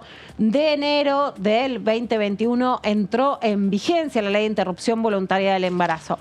Hoy vamos a hablar especialmente de qué pasa cuando se obstruye ese derecho. La ley contempló que fue también un resguardo de avanzada, porque ya tenemos la experiencia de lo que pasa en otros lugares del mundo, como en Polonia, en algunos países del este, que empiezan a obstruir, o lo que pasó con la legalización en la Ciudad de México, ex México DF, que no es legal en todo el país, y la Corte lo legalizó después, pero en México ciudad sí. ¿Qué pasó con la obstrucción? Entonces, en la ley argentina se aprobó explícitamente que no se podía ni dilatar el pedido de intervención, ni se pedía obstruir, y que esto además tiene sanciones legales. En eso la ley fue avanzada, y yo creo que hay que aplicar la ley a un caso que sucedió justamente a finales, pero exactamente en medio de las fiestas de fin de año del 31 de diciembre, con una niña de 12 años en la provincia de Santa Fe. Sí. Entonces, y que ahora está llevando... La secuestraron para que no aborte. Exactamente, ¿no? El lema es niñas no madres. La escondieron, y yo escribí justamente niñas no rehenes. Sí. ¿No? Sí. Esto ahora está siendo analizado por la legislatura de Santa Fe, que es interesante, o sea, está vuelto a llevar al tema legislativo, pero además por una diputada, que ahora es diputada santafesina, fue diputada nacional Lucila del Ponti del Movimiento Evita, una diputada muy emblemática en conseguir esta ley, la ley Micaela, etcétera,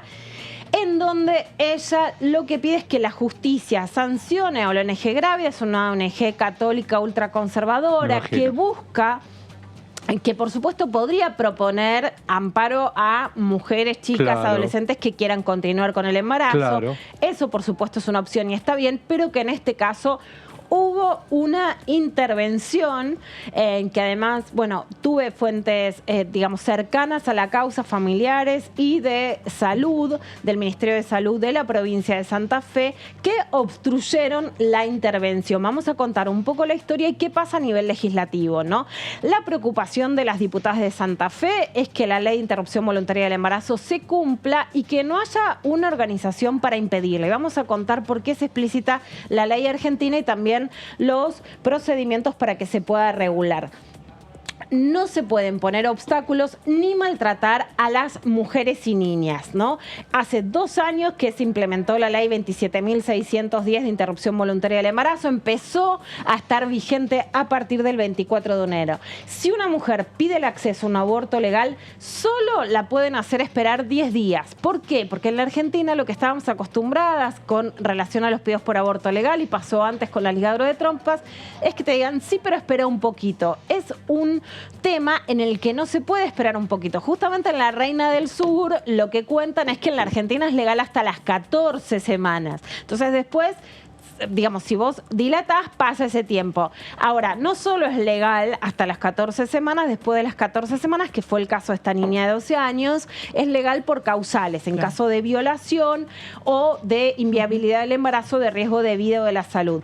¿Qué pasa? Y también ahí hay toda una trama en que esta niña fue violada por su progenitor.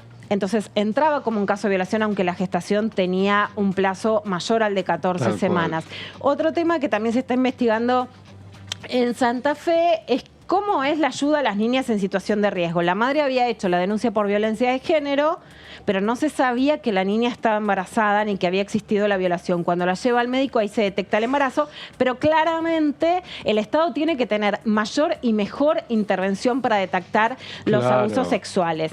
Esta niña llega al hospital en Santa Fe, las localidades hoy se han publicado, pero lo que pedían es que no se publiquen para que no sea acosada, ¿no?, por distintos sectores. Esta niña identificada por sus pares, pero le pidió explícitamente a la médica que ella quería interrumpir el embarazo, que quería ir a la colonia y volver a la pileta. Es una niña de 12 años y que no quería que se le note la panza porque le daba vergüenza con sus compañeros. O sea, estamos hablando de una niña que lo que decía, yo quiero volver a la colonia.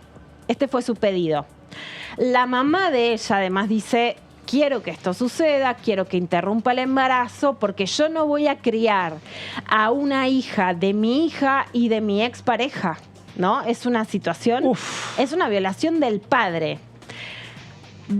Quedan en que se producía la intervención, pero en el medio era el 31 de diciembre. Ah, por eso la secuestraron. Exactamente. O sea, la mamá pide volver a su casa para pasar el 31 con sus otros hijos. ¿Y dónde está la criatura ahora? No, la criatura ahora ya volvió a su casa, se pudo realizar la intervención.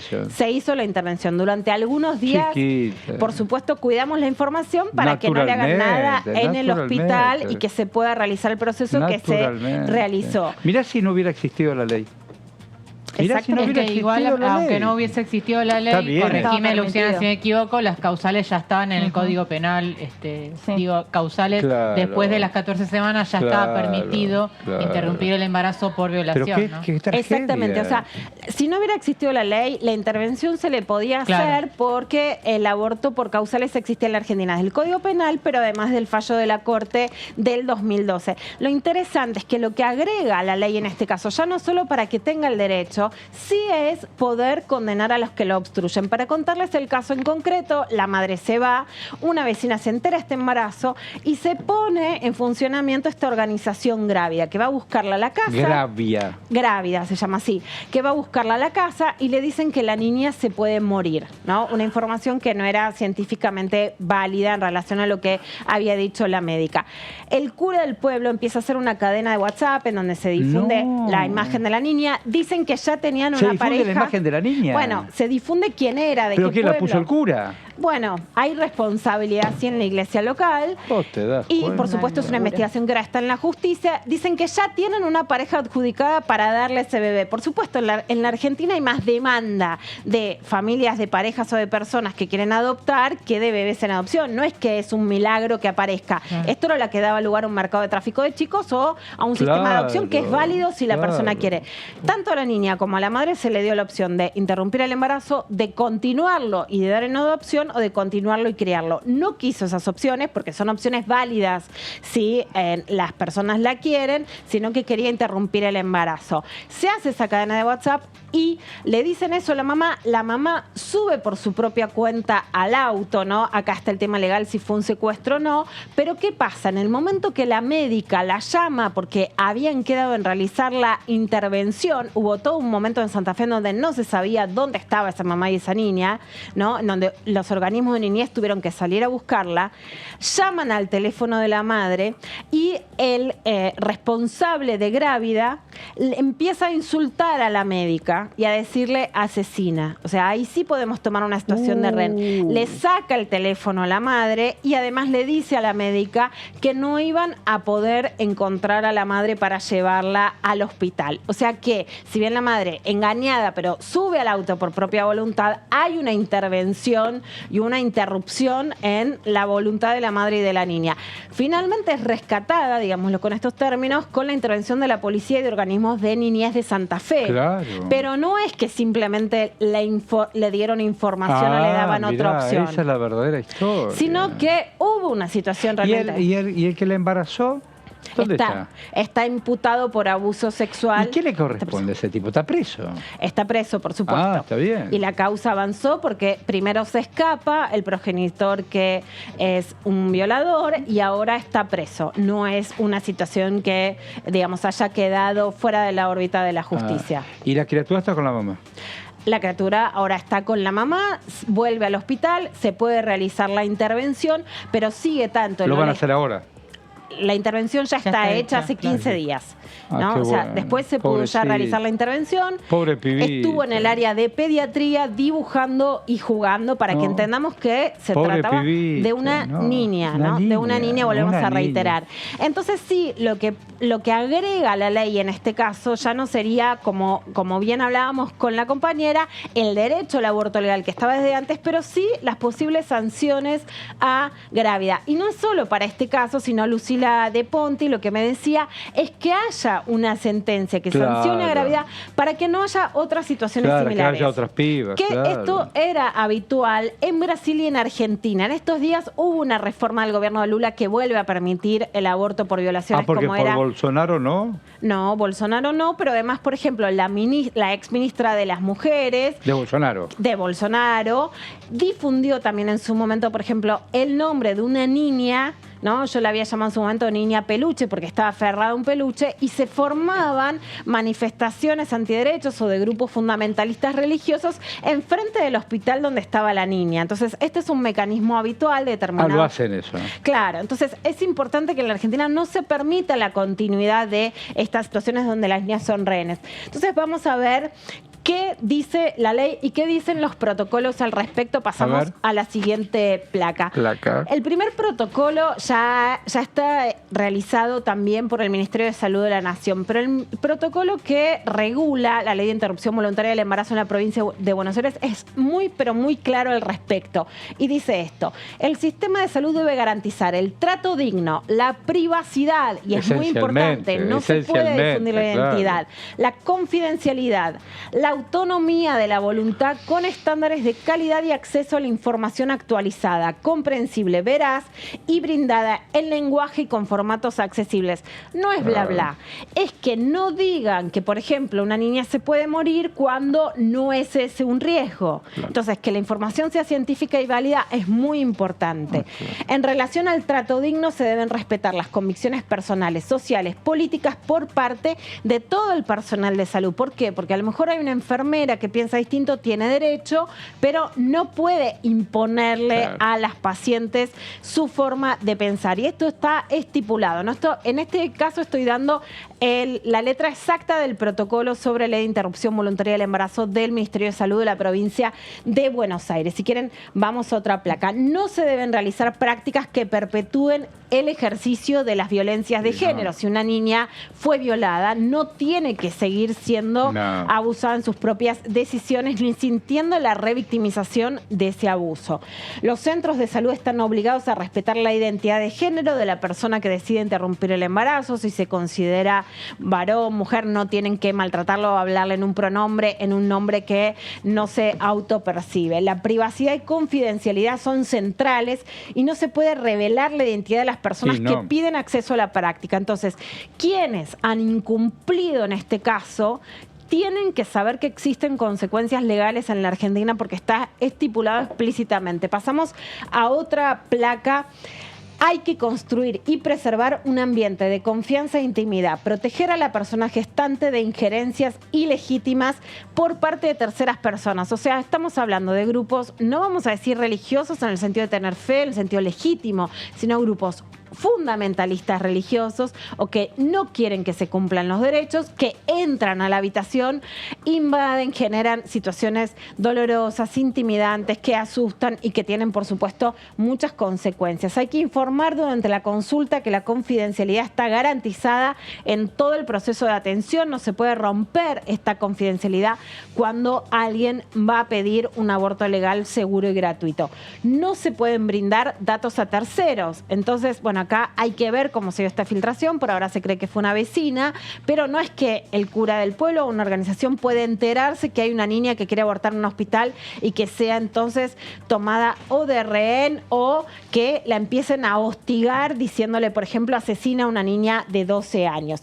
En situaciones de atención de niñas y adolescentes, el deber de comunicar abusos sexuales y formular la denuncia penal debe realizarse sosteniendo la confidencialidad y privacidad. O sea, en este caso ya estaba hecha la denuncia, está imputado, se fugó, pero está detenido el progenitor que es quien realizó el abuso sexual, pero hay que denunciar y a la vez mantener la confidencialidad del nombre de la víctima. No se puede dar el nombre ni dejar pasar a personas ligadas a instituciones religiosas a la habitación donde está internada una menor, ni difundir sin su autorización su caso en los medios. En este caso trascendió porque además estaba desaparecida, si bien no trascendió el nombre de la niña, sí una localidad que es muy pequeña, entonces todos la pueden conocer en Santa Fe. Las decisiones de las personas no deben ser sometidas a juicios derivados de razones personales o religiosas. Les vuelvo a repetir que estos conceptos están explícitamente destacados en el protocolo de atención para la interrupción voluntaria del embarazo del Ministerio de Salud de la provincia de Buenos Aires, ¿no? Para darnos cuenta que no es una situación que da lugar a confusión, sino que está explícitamente normativizada. Vemos la siguiente placa. Bueno, ¿no? Por supuesto, las diputadas provinciales de la Comisión de Género, Mujeres y Diversidades de la Cámara de Diputados de Santa Fe se reunieron con autoridades provinciales para analizar lo que pasó con la niña de 12 años que fue secuestrada por la ONG Grávida para impedir que pudiera acceder a la interrupción legal del embarazo. Como les contaba, es algo que sucedió en la legislatura de Santa Fe, pero que además la diputada que preside esa comisión es Lucila de Ponti, que fue diputada nacional, una injerencia muy importante en las leyes de género en Argentina. Entonces también tiene o podría tener repercusiones en el Congreso Nacional. Hubo un pedido de informe sobre la actuación de la ONG que interceptó el pedido de una niña violada por su progenitor de interrumpir su embarazo porque quería volver a la colonia con sus amigos. Por ahora, en este verano tan agitado para el Congreso de la Nación, no se tomó el tema a nivel nacional, pero es muy probable que se tome y también ver cómo sigue la investigación judicial, el posible procedimiento o sentencia, que por lo menos es lo que las diputadas piden para que no se haga costumbre en Argentina violar la letra chica de la ley 27.610. Bueno, primero te voy a decir gracias. Y gracias por tu compromiso y además la posibilidad de poder comunicar.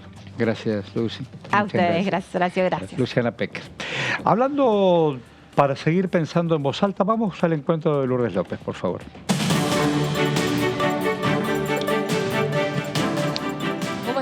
Horacio, tanto tiempo, saludarte. ¿Qué tal, Lourdes? a vos ¿Cómo te nuevamente va? Y a toda la audiencia que nos ¿Cómo va? Que nos siga a través de Diputados Televisión. Bueno, ahí escuchábamos muy bien todo el trabajo de Lu Pecker, como siempre, con toda su columna. Pero es importante también hablar y comentarles todo lo que se está viviendo en estas últimas horas en materia parlamentaria cuando pensamos en el temario de extraordinarias, en la agenda, en algunos temas, algunos sí, otros no, cuáles podrían haberse sumado a esta larga lista de 27 temas, incluido lo que es el juicio, este pedido por juicio político que se va a estar trabajando la semana que viene. Pero puntualmente hay algo que tiene que ver con lo que es la ley Lucio, ¿no? La ley Lucio y que ya no se pide que se llame así, pero es una ley que se refiere a la capacitación para poder detectar situaciones de violencia en entidades como por ejemplo el sistema de salud sobre niños, niñas y adolescentes y una protocolización al respecto, ¿no? Este protocolo que no solamente permite distinguir una situación de violencia, en este caso frente a un niño, una niña, un adolescente que está sufriendo violencia intrafamiliar o por parte de sus progenitores, sino que también poder establecer un marco regulatorio, una alerta, un llamado, una intervención judicial inclusive, y que de alguna forma se haga algo, ¿no? Que se haga algo, que haya una intervención por parte de las autoridades del Estado en sí para que, por supuesto, se puedan evitar este tipo de situaciones como las que vivió Lucio, todo esto en un marco también ya de previa media sanción en diputados el 9 de noviembre, esto que tuvo ya, obviamente, la media sanción, este proyecto, que ahora le falta el último giro en el Senado, y eso es lo que se está pidiendo por parte de los legisladores y legisladoras, que pueda llegar a subir al recinto del Senado lo antes posible, que por supuesto se puede incluir en el temario de extraordinarias, pero para que de esa manera tenga el más rápido tratamiento posible y así la ley poder tener la sanción correspondiente. Esto también pensando en lo que se está por vivir el próximo 2 de febrero, ¿no? El próximo 2 de febrero, donde va a salir la sentencia, el veredicto de la sentencia para las asesinas de Lucio Dupuy. Tremendo. Que, tremendo. Fue asesinado. Creo que va a ser el 2. Va a ser el 2 de febrero. Creo que la fecha es el 2 de febrero. Es el 2 de febrero, exactamente. Acá lo tengo, en este caso, el 22 de diciembre, tras 18 audiencias concluidas. Hay algo que... pero... Hay algo, y no quiero ponerme ni en primera persona ni ninguna, excepcionalmente, pero digo, no le han dado cobertura. Es cierto que el caso Fernando Báez Sosa es dominante en todas las pantallas. Sí. Pero le han dado muy poco espacio en la mayoría de los canales a este caso brutal. Hoy estaba leyendo los alegatos. Brutal, qué sé yo. Y es un tema, la vida humana, sobre todo de pibes, la de Fernando, la del chiquitito. Digo, y sobre todo hablar de esa ley a la que usted se está refiriendo. Bueno, estaremos atentos. Es Magdalena Espósito Valenti y su pareja Abigail Páez, en este caso se espera que sean declaradas culpables por homicidio calificado y abuso sexual gravemente ultrajante y condenadas de esta manera a prisión perpetua, es lo que se está esperando, ¿no? Más allá de los testimonios por parte de la forense, que es la que explicaba que nunca antes había visto una situación así, ¿no? Frente a la violencia ejercida por parte de nada más nada menos que su propia madre. Bueno, celebro reencontrarnos, le digo gracias y estamos en esta querida pantalla, en Diputado TV. Gracias, Lourdes. Claro que sí. Buen fin de semana. Para usted. Bueno, a ver, don Leo, ¿qué ha preparado? Lo decíamos ayer, nos había quedado en el tintero de esta cantidad de notas que tuvimos, tema Universidad de Saladillo. A ver. Una de las 8 que quedó en el paquete. ¿Saladillo dónde queda? Nos están viendo en todo el país. ¿Dónde queda Saladillo? Provincia de Buenos Aires, zona núcleo agrícola. Serán unos 200 kilómetros de la capital federal para el centro de la provincia, pasando Cañuelas y todo lo que es esa zona de la Cuenca del Salado.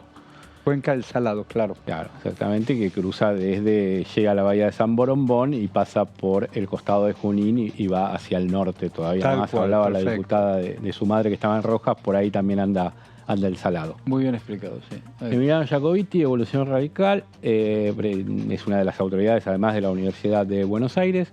El proyecto fue presentado en mayo del año 2021 y obtuvo dictamen un año y un poquito después, en agosto del 2022, y fue incluido en el temario de sesiones extraordinarias.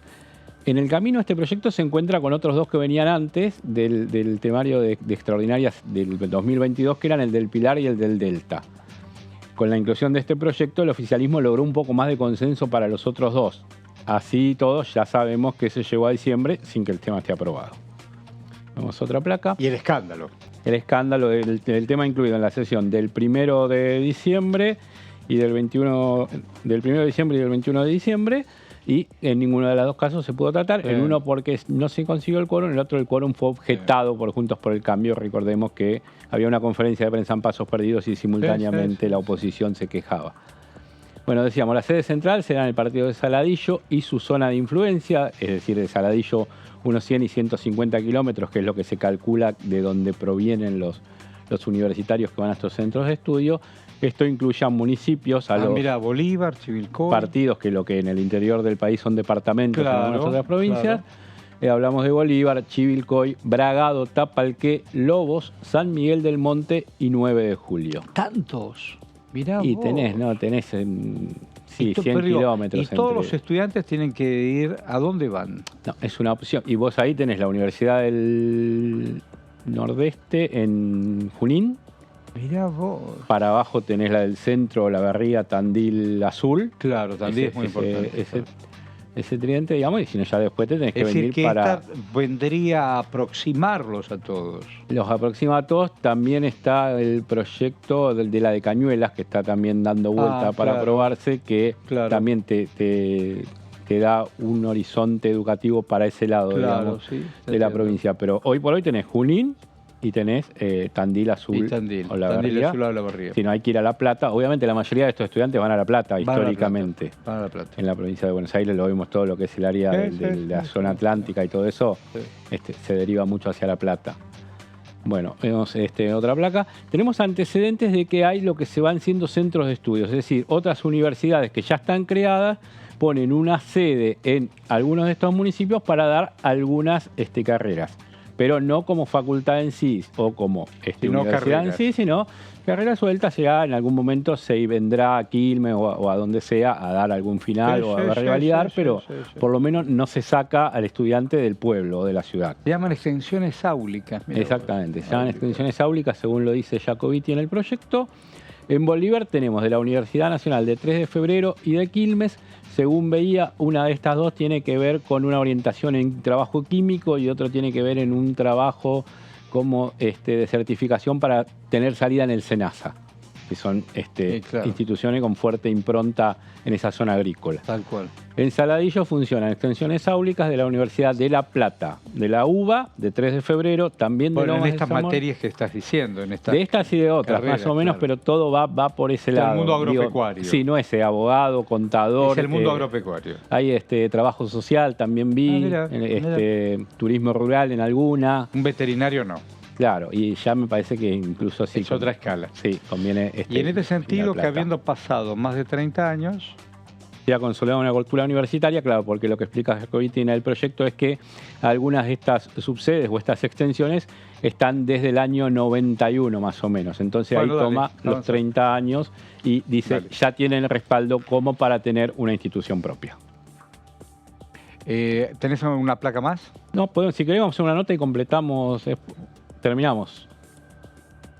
Bueno, la creación de la universidad tendrá dos propósitos: contribuirá a la democratización de la educación superior y al mismo tiempo, en la medida que atenúe la inmigración de los jóvenes, que es lo que decíamos hace un instante, hacia otros centros urbanos donde existe una universidad, y contribuirá a revertir la tendencia al envejecimiento poblacional que caracteriza en general al interior del país. Claro, como los jóvenes se van porque tienen que estudiar en otro lado, se queda la gente grande, no se procrea en esas ciudades, entonces el interior se va volviendo de una población más vieja. Tal cual. Y se convertirá en una institución dinamizadora tanto en los aspectos demográficos, como lo decíamos, como en los socioproductivos y culturales a partir de este desarrollo de actividades productivas. Tal cual. Bueno, porque siempre de Tandil, yo recuerdo mi adolescencia... Mar del Plata, todos teníamos que venir o venías a Buenos Aires o ibas a Tandil desde Mar del Plata. O a La Plata, naturalmente, pero Tandil siempre fue un punto de referencia. Pero vamos y Ya que estaba el distrito militar Tandil, que era también el que prevalece sobre toda la quinta sección electoral. También. Acordate que cuando bueno, avanzamos. Dale. Vamos a la provincia de Buenos Aires.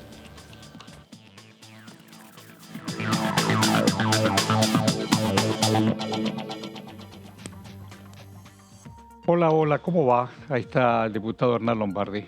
¿Cómo va, Hernán? Aquí en Lembón. ¿Qué tal? ¿Cómo estás? ¿Cómo estás? Bien, ahí estaba escuchando el tema de las universidades. Me recordaba mi época de secundaria en el Mariano Moreno de Mar del Plata, donde todos mis compañeros decían, ¿a dónde vamos? Vamos a La Plata, vamos a Tandil. La proximidad o la lejanía. Un país tan lindo, grande, pero a veces tenés que desarraigarte. Bueno, ¿cómo venís? ¿Bien? Bien, por suerte muy bien. ¿Ustedes?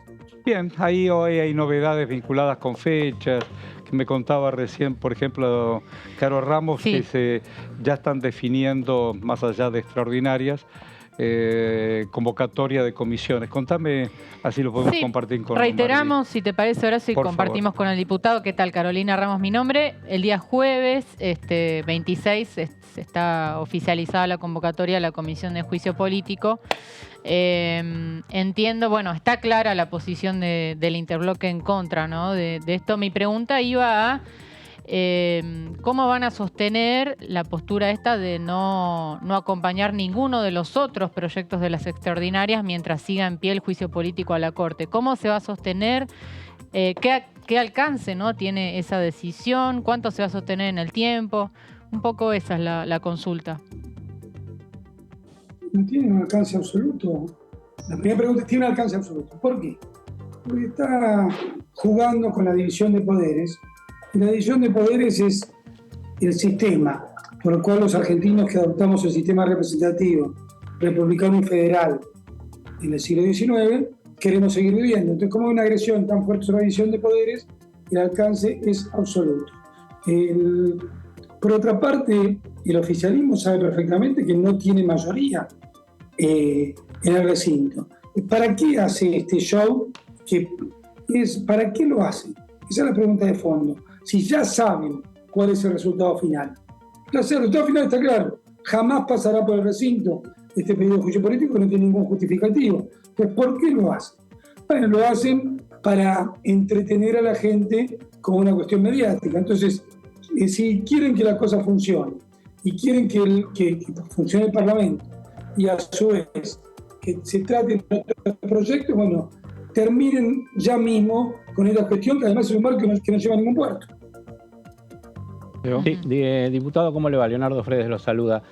Digo, en este andar y en esto de que ustedes tienen este argumento, el oficialismo insiste con que hay que seguir adelante porque está habilitada la posibilidad de pedir este juicio político, está trabado el funcionamiento parlamentario porque Juntos por el Cambio dice, no tratamos ningún otro tema hasta que no se levante esto. Digo, ¿no hay alguna posibilidad de diálogo, de buscar un paraguas, de salir de esto para poder avanzar con la agenda parlamentaria? Sí, hay una solución, que retiren el pedido de juicio político, que ya saben que no tiene mayoría. Esa es la solución, que lo retiren. Ese es el paraguas. ¿Por qué intentar responsabilizar a Juntos por el Cambio de una parálisis que genera el gobierno? Ahí estaba leyendo hoy a la mañana, creo que se sumó Parrilli, a un anuncio del propio Capitanich, que dijo, bueno, si no va por ahí, va por decreto de necesidad y urgencia. ¿Tenés opinión sobre eso? Pero lamentablemente, vamos a ponerlo en contexto, Horacio. Vos estás entre un gobierno en retirada, y este gobierno en retirada porque le renuncian los ministros, le renuncian los secretarios, le renuncia al titular de Vinal, le renuncia al titular de la Oficina Anticorrupción. No es un adjetivo. Es un sustantivo, estás frente a un gobierno en retirada. Ahora, cuando vos estás en retirada, podés tener dos actitudes. Una es cuidar las instituciones y otra agredirlas. El ejército ruso, cuando Napoleón avanzaba por Europa en el siglo XIX, quemaba todo. Lamentablemente el oficialismo está quemando y poniendo en grave tensión, como fue el ejército ruso, las instituciones. Entonces, no tiene ningún sentido. ¿Vos te das cuenta de lo que estamos hablando? Necesitan 2/3 del recinto de la Cámara de Diputados. No tienen la mitad. ¿Para qué lo hacen? Y te la pregunta, ¿para qué lo hacen? Bueno, es un gobierno en retirada que está tensando y forzando todas las instituciones de la República Argentina. Diputado, usted dice están jugando con las instituciones. Sin embargo, el juicio político es una herramienta que está prevista en la Constitución Nacional en varios de sus artículos, es una herramienta legal. Ustedes mismos han presentado pedidos de juicio político contra el presidente, otros. ¿Por qué usted sostiene que están jugando con las instituciones? Porque que sea legal, por supuesto, es legal. Ahora cuestionamos el sentido y la oportunidad. Los motivos no son causales de juicio político. Y la oportunidad, en la crisis que vive en Argentina, en esta tremenda situación que ha llevado estos 3 años de gobierno en la Argentina, yo te diría que me parece que no es la preocupación de los argentinos. Entonces, esto profundiza la brecha entre los ciudadanos y la política. Deberían reflexionar el gobierno sobre lo que está haciendo, pero sobre todo, te insisto con una cuestión, el número. Está claro que no tienen el número, ¿no? Pero no es que no lo tienen por un poquito. Entonces, no tienen por... sí, 55 votos le faltan, puntualmente. Bueno, por eso, 55 votos. Entonces, ¿no sería más lógico que sabiendo ya cuál es el final? Porque que hagan la primera reunión, les propongo una cosa, ahí tenemos. Que hagan la primera reunión el jueves que viene, que es el jueves 26, y que ahí mismo lo manden al recinto, a ver qué opina el recinto, porque la mayoría que prevé... Mira la variable... Pero hay pasos previos antes de ir al recinto. Claro, tiene que haber un proceso de investigación, etcétera, ¿no? Eso es lo que opina usted, pero si yo opino que ya sabemos que no hay ningún motivo para eso, que lo manden al recinto inmediatamente. Mirá cómo se destrabaría todo. ¿Usted piensa que cualquier cuestión de investigación de algo que es eminentemente político podría cambiar el temperamento o el sentido del voto de los diputados en el recinto? Termínenlo eso mismo. Hagan la reunión el jueves, mándenlo al recinto y que se exprese el voto en el recinto, que es el voto popular en definitiva. Yo digo, cuando uno piensa en transversal sobre las necesidades urgentes de una Argentina a contraviento todo el tiempo, ¿no?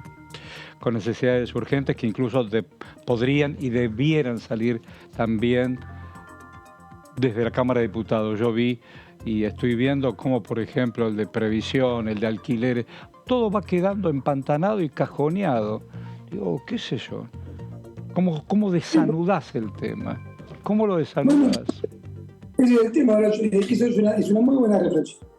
Vos fíjate que el tema alquileres, ¿cuántos millones de personas tienen una situación compleja debido a una ley de alquileres que fue mala? Es muy complejo el tema. Pero ¿por qué no envían extraordinarias una ley que sea muy cortita? Derógase la ley de alquileres. ¿Sabes cuánto tiempo ganaríamos? ¿Cuánta gente estaría mejor? No me cabe duda, pero no me cabe duda. Eso no sería pensar en gente. Entonces, igual que el tema de previsión, de aquellos que no completaron... Claro, diputado, ese no es un tema que le interese a la gente, la moratoria previsional. Ese, por ejemplo, ¿qué pasó con el de moratoria? Pero de nuevo vuelvo a decirte, si la cuestión está anulada y está trampada, porque evidentemente hay una paridad que fue como se dieron los resultados seleccionados. El gobierno, en vez de intentar desatar algún nudo, lo que le hace es, le pone más nudo, lo mete en una bolsa y lo esconde. Y esto es lo que pasa. Claro, pero digo puntualmente, salgamos por allí de lo que es el procedimiento de la coyuntura o lo que está haciendo esto que se está impidiendo avanzar. Usted, en moratoria previsional, ¿qué posición tiene? Nosotros pensamos que cualquier cuestión que siga debilitando la situación previsional es una situación muy riesgosa. Nosotros estamos en contra del proyecto que se votó y quiero serte claro. Avanzar un poquito más para no quedarnos en eslogan. La situación de la gente que nunca aportó o que aportó parcialmente tiene que resolverse por afuera del ANSES. Porque si vos lo resolvés por adentro del ANSES, termina siendo esto que los jubilados cada vez ganan menos.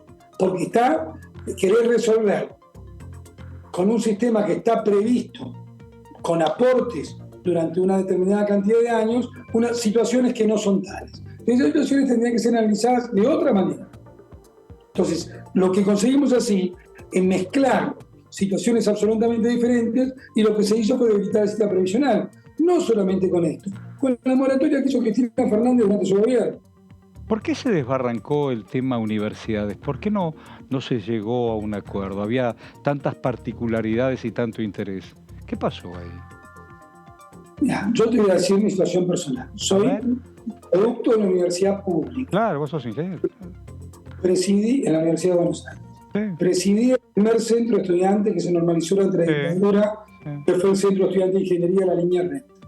Por lo tanto, creo en la universidad pública, por supuesto creo también en el sistema argentino que incluye universidades privadas, pero creo en la universidad pública como elemento de innovación, transformación y de construcción de equidad social. Claro. Dicho todo esto, es lo que yo...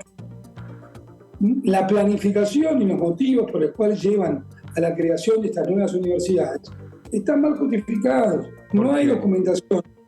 Porque no hay documentación respaldatoria que te diga por qué. Entiendo que estaban hablando de Saladillo hace un rato. Por ejemplo. ¿Por qué Saladillo sí y por qué Villa Gesell no? ¿Entendés?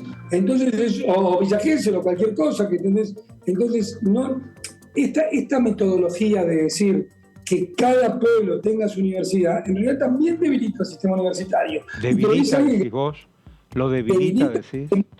Sí, porque no tiene ninguna planificación, porque tenés la misma torta presupuestaria para repartir entre más gente, pero no está planificado. Pues no sí, se hacen el problema es que no hay recursos para nada. Pero además, al no haber recursos, no hay planificación, insisto. Vos sabés que hoy hay algo que te puede interesar. Hay algo que te puede interesar y se engancha con esto. Hoy abrimos este espacio. ¿Cuál era la ley que usted me propuso? Uno de los proyectos extraordinarios, que es el Plan Nacional de Ciencia y Tecnología. Ese está bárbaro. 2030. Para el 2030, para una Argentina que de alguna manera pueda engancharse con el mundo que viene. Está bueno eso, es un desafío. Lo que pasa que por lo que dice el diputado, hasta que no se destrabe lo del juicio político, no hay chances de que acompañen los otros proyectos. Un tema. Está bueno ese Ciencia y Tecnología para el 30. No, por supuesto, yo leí ese proyecto, tiene aspecto interesante, yo tengo algunas reflexiones sobre algunos puntos, es un tema que me interesa particularmente como ingeniero. Claro. El tema tecnología, innovación, acercarnos al mundo, pero yo insisto en un punto. Solamente con instituciones fuertes los países salen adelante. Mira. Yo tengo convicciones muy profundamente enraizadas, quizás porque viví como vos seguramente, Horacio. Sí, claro. Los derechos antes de los 80. Estamos en 40 años de democracia, ¿cómo no? Por un tema generacional. Entonces, yo soy de los que creen que mejores instituciones son las que mejoran la calidad de vida de la gente. Sin duda. Es decir, que los chicos vivan mal en Ituzaingó o en José Cepaz o en La Quiaca no es algo independiente de tener malas instituciones republicanas, un mal funcionamiento del sistema republicano y la división de poderes. Entonces, aferrarse hoy fuertemente a defender el sistema republicano no es un tema solamente vinculado a las libertades, sino es un tema vinculado a cómo un sistema funciona y genera prosperidad para sus habitantes. Vos fijate que en la década del 90 se cuestionó la década del 90 no, luego de la década del 90, eso quiero decir, se cuestionó y se enjuició a la corte esa automática que estaba Nazareno y otros. ¿Cómo lo viste vos en aquel momento? Bueno, bien, a mí me pareció que la mayoría automática era una mala señal. ¿Y entonces? Para los... En esto digo de poder construir la república, digo, no quiero defender una cosa ni la otra, pero digo, esa corte fue cuestionable. Pero esto no es ni parecido. Acá si hay algo que está expresamente vedado, es tratar de hacer un juicio político en función de las sentencias, de los fallos. Cuando vos ves las consideraciones que el Ejecutivo trata de poner, se trata de juzgar a la Corte por sus fallos. ¿No es el tema de la coparticipación este? Sí, a ver. Claro, el tema de la coparticipación, ¿no? Hay dos fallos, hay varios fallos en realidad. El del Consejo, el de la coparticipación, el del 2x1 también, vinculado al cómputo de las penas de los genocidas. Y en las pruebas, diputado, digamos en los fundamentos del proyecto, están adjuntados estos chats entre, bueno... Ayer fueron archivados. Claro, quería preguntarle, bueno, ¿qué opinión le merece eso también? Usted se da cuenta que es un escándalo que con chats obtenidos ilegalmente el Ejecutivo los cite. ¿A dónde vamos a llegar? Estamos en el subsuelo de las instituciones. Imagínense si a usted le graban sus conversaciones privadas sin ninguna orden judicial, porque no hay ninguna orden judicial, y eso es utilizado como prueba por el presidente de la Nación. El presidente de la Nación se transforma en cómplice de un delito. El presidente de la Nación está siendo cómplice de un delito al citar chats privados. ¿No te das cuenta de dónde estamos? Que estamos en el submundo de las instituciones. Imaginémonos que vos tengas chats privados, cualquiera de los presentes o los que nos escuchan, y esos chats obtenidos ilegalmente sean utilizados por el Poder Ejecutivo de la Nación para someter a juicio político a la Corte Suprema. ¿No te das cuenta hasta dónde estamos retrocediendo? Hablando de retroceder y avanzar, ahí me estaban diciendo, ¿vos sabés algo de hidrógeno verde? No, ¿sabe algo de hidrógeno? ¿Vos sabés algo de hidrógeno? Hay que tratar ese tema, el de hidrógeno verde, el del techo, todas estas cosas. Lo tengo por ahí anotado. ¿Hay un país que está esperando que se mueva desde algún lado? ¿O qué vamos a esperar? No sé. Bueno, por supuesto, pero vos tenés, de nuevo, vos tenés el ministro de Economía, que tiene expresidente de la Cámara de Diputados, al cual responden 2 o 3 diputados, ahora aparentemente 2 porque renunció un miembro, en la Comisión de Juicio Político. Y que tiene claramente intención de que se aprueben algunas de estas leyes que son opinables. Algunas serán buenas. Claro. No pensemos que todas esas. Señor, retire, terminemos con esto, que insisto. ¿Vos te das cuenta que están empantanando a la Cámara de Diputados por algo del cual ya saben el resultado? Vuelvo a mi punto, que la comisión el jueves diga, muy bien, que el recinto decida a ver si hay causales o no. Porque no nos confundamos. Esa es una variable. Es una variable porque ahora te escucho. Sí, lo que pasa es que no puede suceder eso porque en el medio tiene que haber todo un proceso. Pero yo pregunto ahora desde la ignorancia. ¿No puede ser lo que dice Red? No. Y no porque sentás un precedente. Claro. No puedes ir al recinto directamente. No, porque el reglamento te dice que primero la Comisión de Juicio Político debe aceptar la admisibilidad. ¿Qué es esto? Es todo un proceso. Claro, ese es el tema. Espere un poquito, quédese ahí. Sí. La Comisión de Juicio Político discute la admisibilidad. Sí. Ahí va. Pero después la Cámara en su pleno, en el caso que fuera, que no va a ser, se construye en comisión acusadora. Claro. Porque claro. Entonces, lo que se está discutiendo, supongamos el camino que proponen. Supongamos que saliera la admisibilidad. El que acusa e investiga es el pleno, es el recinto. Entonces están tergiversando. Lean la Constitución, por favor. Es la Constitución la que te dice que se constituyen la sala acusadora en la Cámara de Diputados de la Nación, no la Comisión. Porque la que juzga después es el Senado. Claro, juzga el Senado. Y la que juzga es el Senado. Entonces, quédense en ese punto, van a ver que es un punto muy interesante que estamos discutiendo. Sí. El punto que la que se constituye en sala acusadora es la Cámara de Diputados, no la Comisión. Pero mandémoselo rápido. Sí, pero tiene que haber un dictamen de comisión, diputado, antes de... Perdóneme. La comisión dictamina no sobre la acusación, sino sobre la admisibilidad del inicio del proceso. Ese es el... Bien, pero después de dictaminar, perdón que lo interrumpa, después de dictaminar la admisibilidad, se abre la etapa de prueba, se reúnen los testimonios, eso va a la Cámara. Porque la admisibilidad, después tiene que haber, si no, ¿cuándo vota? Le hago una pregunta a usted que parece que conociera el mecanismo. Si no, ¿dónde vota la Cámara? ¿En qué momento? ¿Cómo en qué cuando momento? Está aceptada la prueba, cuando se dice toda esta prueba que se juntó. No está aceptada cuando está la admisibilidad. Entonces la Cámara vota y a partir del voto se podría constituir en acusadora. Y ahí empieza la investigación real. No confundamos, porque si no se está confundiendo la opinión pública. No, porque digo, está bien. Claro, porque si es un tema bastante reglamento, si las pruebas se dice que las pruebas son endebles, que no son buenas y todo eso, obviamente se desestimará llegado el momento. Ahora, si las pruebas... Vamos a ponerlo en términos de un juicio común. Sí. De un juicio común para entendernos. La admisibilidad tiene que ver con que te imputen, vamos a decirlo así. Después se desarrolla la investigación sobre el imputado. Esa investigación lo desarrolla el Pleno de la Cámara de Diputados de la Nación. Está claro lo que es la Constitución. Acá lo que está discutiendo la Comisión de Juicio Político es la admisibilidad. Yo digo, discutámoslo rápido, pasémoslo y no hagamos un show. Admisibilidad. Bueno, nos dejaste ahí pensando. Claro. Te digo un montón de gracias. Eso, ¿viste? Denle una vuelta de rosca a eso para ver que hay una buena parte. Vamos a trabajarlo también por ahí. Te digo gracias, Lombardi. Gracias a ustedes, como siempre. Chao. Muchas gracias. Bueno, se abre el juego. ¿En la semana que viene es todo? ¿El jueves? Sí. Bueno, buscaremos todas las opiniones a partir y a propósito, ¿no es cierto? Ayer don Germán dijo una cosa, hoy don Hernán también, que es la nave insignia también de Cambiemos, plantea... Intentó desvalorizar un poco lo que tratamos de explicar acá. A ver, yo no soy diputada ni abogada. Pero sabe los mecanismos. Pero bueno, uno va aprendiendo, ¿no? Y bueno, por lo que va escuchando...